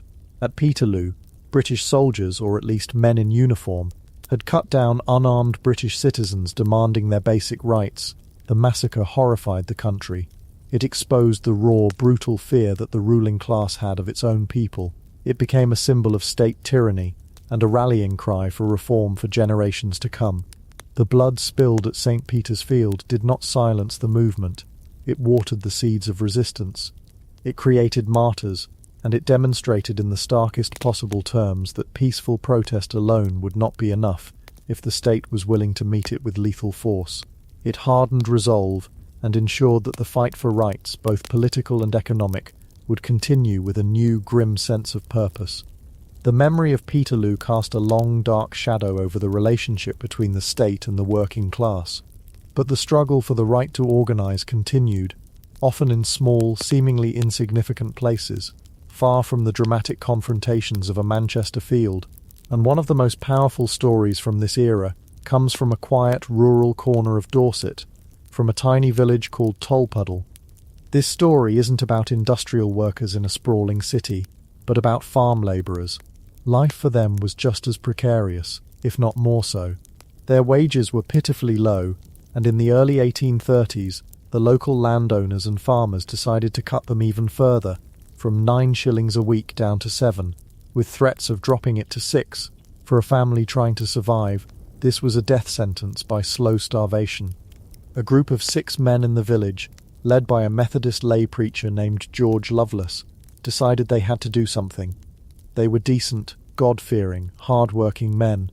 They weren't revolutionaries, they just wanted to be able to feed their families. They had heard about the unions being formed in the cities, and decided to form their own friendly society for agricultural labourers to collectively bargain for their wages, to try and resist the latest pay cut. Remember, the Combination Acts had been repealed. Forming a union was technically legal, but the establishment had other tools at its disposal. The men of Tolpuddle, knowing the risks and wanting to ensure loyalty, used the old methods. They held an initiation ceremony for new members in the upper room of a cottage. It involved swearing an oath of secrecy. The oath was the key. The local landowner, James Frampton, got wind of their society. He was also the local magistrate. He saw this little union not as a desperate plea for a living wage, but as a threat to his authority and his profits. He couldn't prosecute them for forming a union, so he found an obscure, long-forgotten law from 1797, originally passed to deal with naval mutinies like the mutiny on the Nore. This law made it illegal to administer secret oaths. It was a law designed to prevent sailors from plotting to overthrow their captains, and Frampton decided to apply it to 6 farmhands trying to keep their wages at 9 shillings a week. It was a legal masterstroke of vindictive cruelty. George Lovelace and 5 of his companions, his brother James, James Hammett, James Brine, Thomas Stanfield, and his son John, were arrested. The trial was a farce. The jury was composed of the very same farmers and landowners against whom they were trying to organize. They were found guilty. The judge, in his sentencing, made it clear what their real crime was, not the oath, but the challenge to the social order. He told them, if these unions were allowed to go on, they would ruin us all.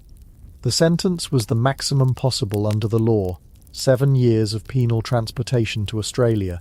This was a sentence designed to break a man body and soul. They were ripped from their families, loaded onto convict ships in chains, and sent on a hellish months-long voyage to the other side of the world. They were to serve their time as forced labourers in the brutal conditions of the Australian penal colonies. It was a civil death sentence, meant to make an example of them, to terrify any other worker who might dare to get similar ideas. But this time, the authorities had misjudged the public mood. The story of the Tolpuddle martyrs, as they came to be known, did not inspire fear, it inspired outrage. The sheer naked injustice of it was too much to ignore. Here were 6 honest, respectable men, condemned to the fate of the worst criminals, simply for asking for a wage that could sustain their families. Their case was taken up by the burgeoning trade union movement and by reformers in London. A massive campaign began. There were huge demonstrations, with one in London drawing a crowd of 100,000 people. A petition demanding their pardon gathered an incredible 800,000 signatures, a staggering number for the time. The government, which had at first backed the sentence, was stunned by the scale of the public backlash. The name Tolpuddle became a household word, a symbol of tyranny. The pressure was relentless. After 2 long years of public agitation, during which the men suffered terribly in Australia, the government relented. In 1836 they were granted a full and free pardon. It took even longer for them to make their way back home, but eventually they returned, not as broken convicts but as heroes of the working class. The story of the Tolpuddle martyrs was a monumental turning point. It demonstrated for the first time that the labour movement could harness the power of public opinion on a national scale. It showed that organised peaceful protest could actually force the hand of a hostile government, and it cemented the idea of solidarity, not just as a local bond, but as a national cause. The sacrifice of those 6 humble farm labourers from Dorset gave the entire movement one of its most potent and enduring legends. They had been sent away to be forgotten, but instead they became immortal. They had lost their freedom to defend a shilling, and in doing so had won a moral victory that was worth more than all the gold in the empire. The struggles of the Luddites, the Peterloo protesters, and the Tolpuddle martyrs were all part of a growing consciousness among working people. They were realizing that they were not just isolated sufferers of misfortune, but members of a class with shared interests and a common enemy in the exploitative industrial system. This growing awareness began to shift from desperate acts and secret societies towards a more organized political agenda. If the laws were the problem, then the laws had to be changed, and to change the laws, you needed political power. This led directly to the rise of Chartism in the late 1830s and 1840s. Chartism was the first mass working-class political movement in the world. Its demands were laid out in a document called the People's Charter, which seems almost shockingly reasonable to us today. It had 6 main points: a vote for all men over 21, the secret ballot so people couldn't be intimidated by their landlords or employers, no property qualification for members of parliament, so a working man could stand for election, payment for MPs, allowing them to do so without needing to be independently wealthy, equal constituencies, to get rid of the rotten boroughs, and annual parliamentary elections. Essentially, they were asking for a functioning democracy. They believed, with a powerful and optimistic faith, that if working men had the vote, they would elect representatives who would pass laws to improve their conditions. Political reform was the necessary first step towards social and economic reform. The Chartist movement was vast and incredibly diverse.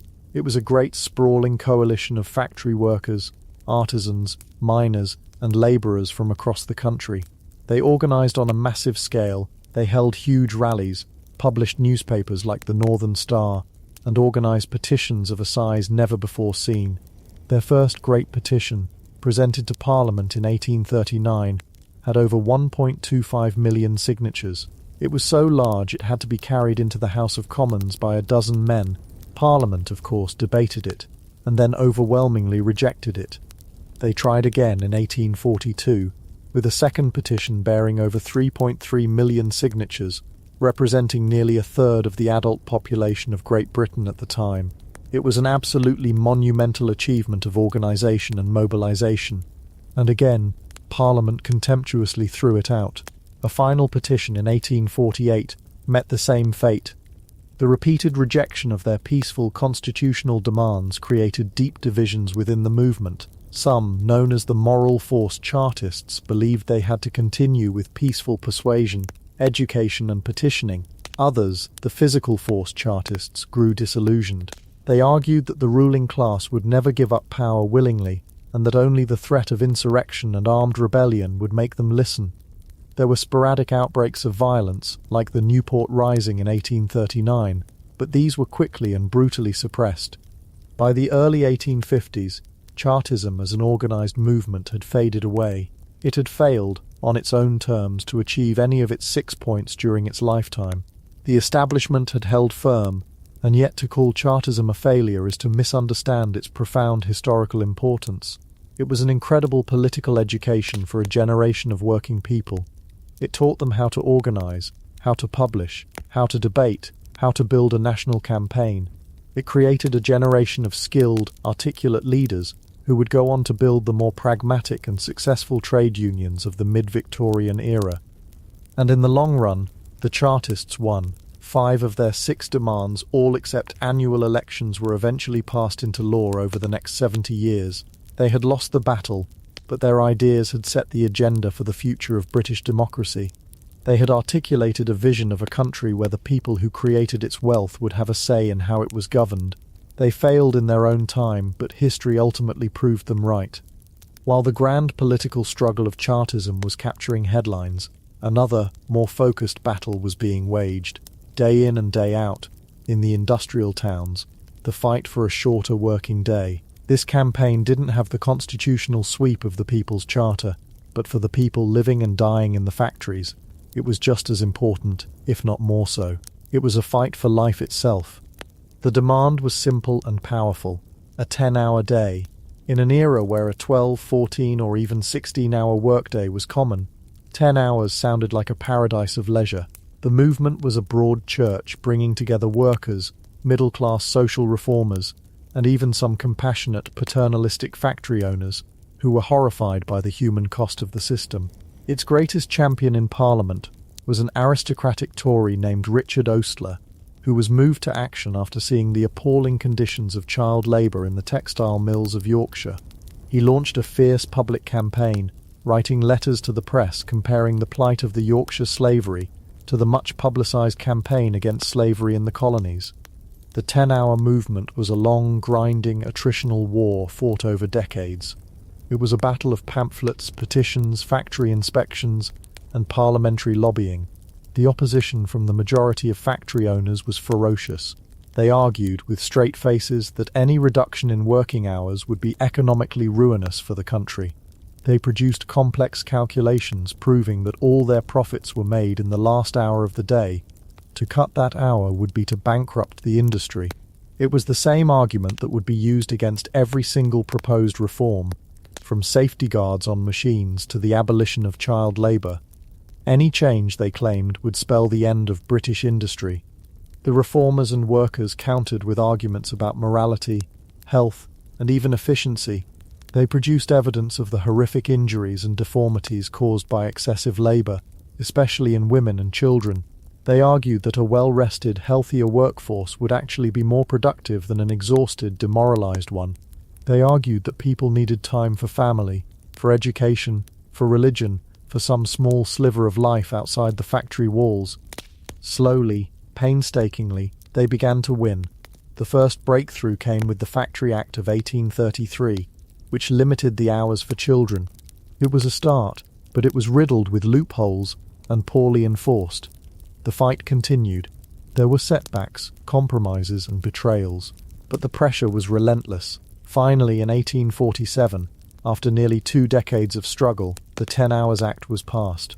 It limited the workday for women and young people, aged 13 to 18, in textile mills to 10 hours. Because the mills relied so heavily on their labour, this effectively meant a 10-hour day for most of the adult men as well. It was a landmark victory.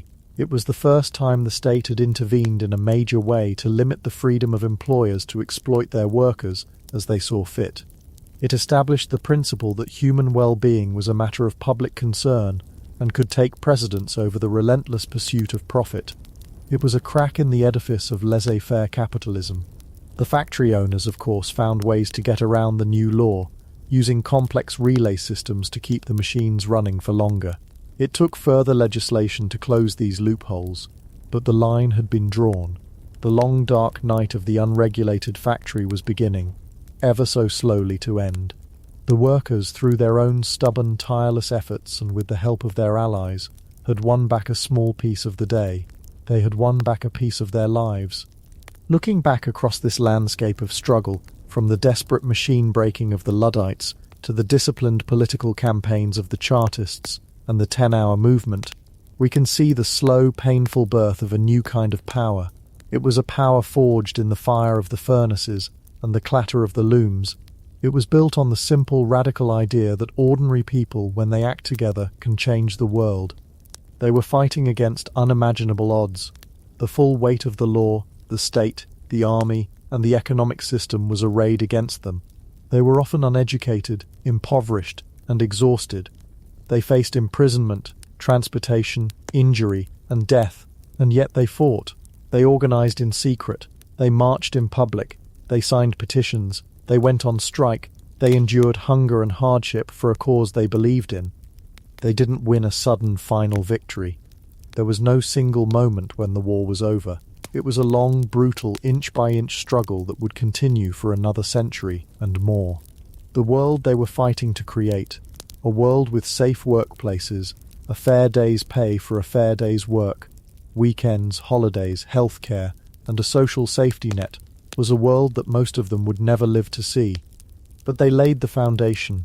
Every right, every protection, every small decency that we now take for granted in our working lives was bought and paid for by their sacrifice. We stand on the shoulders of these forgotten giants, the weavers who swore a secret oath in a pub cellar, the women who marched for 10 hours, the miners who formed a union, the families who stood defiantly at Peterloo, the farmhands from Tolpuddle who chose transportation over starvation. Their story is a profound reminder that progress is not inevitable. It is not handed down from above by benevolent leaders. It is fought for and won from below by ordinary people with extraordinary courage. They endured the worst of the Industrial Revolution, a system designed to treat them as disposable parts in a vast, impersonal machine. But they refused to be broken. They insisted on their own humanity. They held on to the belief that a better world was possible, and in the darkest of times, in the heart of the smoke and the noise, they joined together and began the long, hard work of building it. And that, truly, is a testament to the incredible, stubborn and enduring strength of the human spirit. It is the real engine of history, more powerful than any machine ever powered by steam. And on that quiet thought, perhaps we can rest.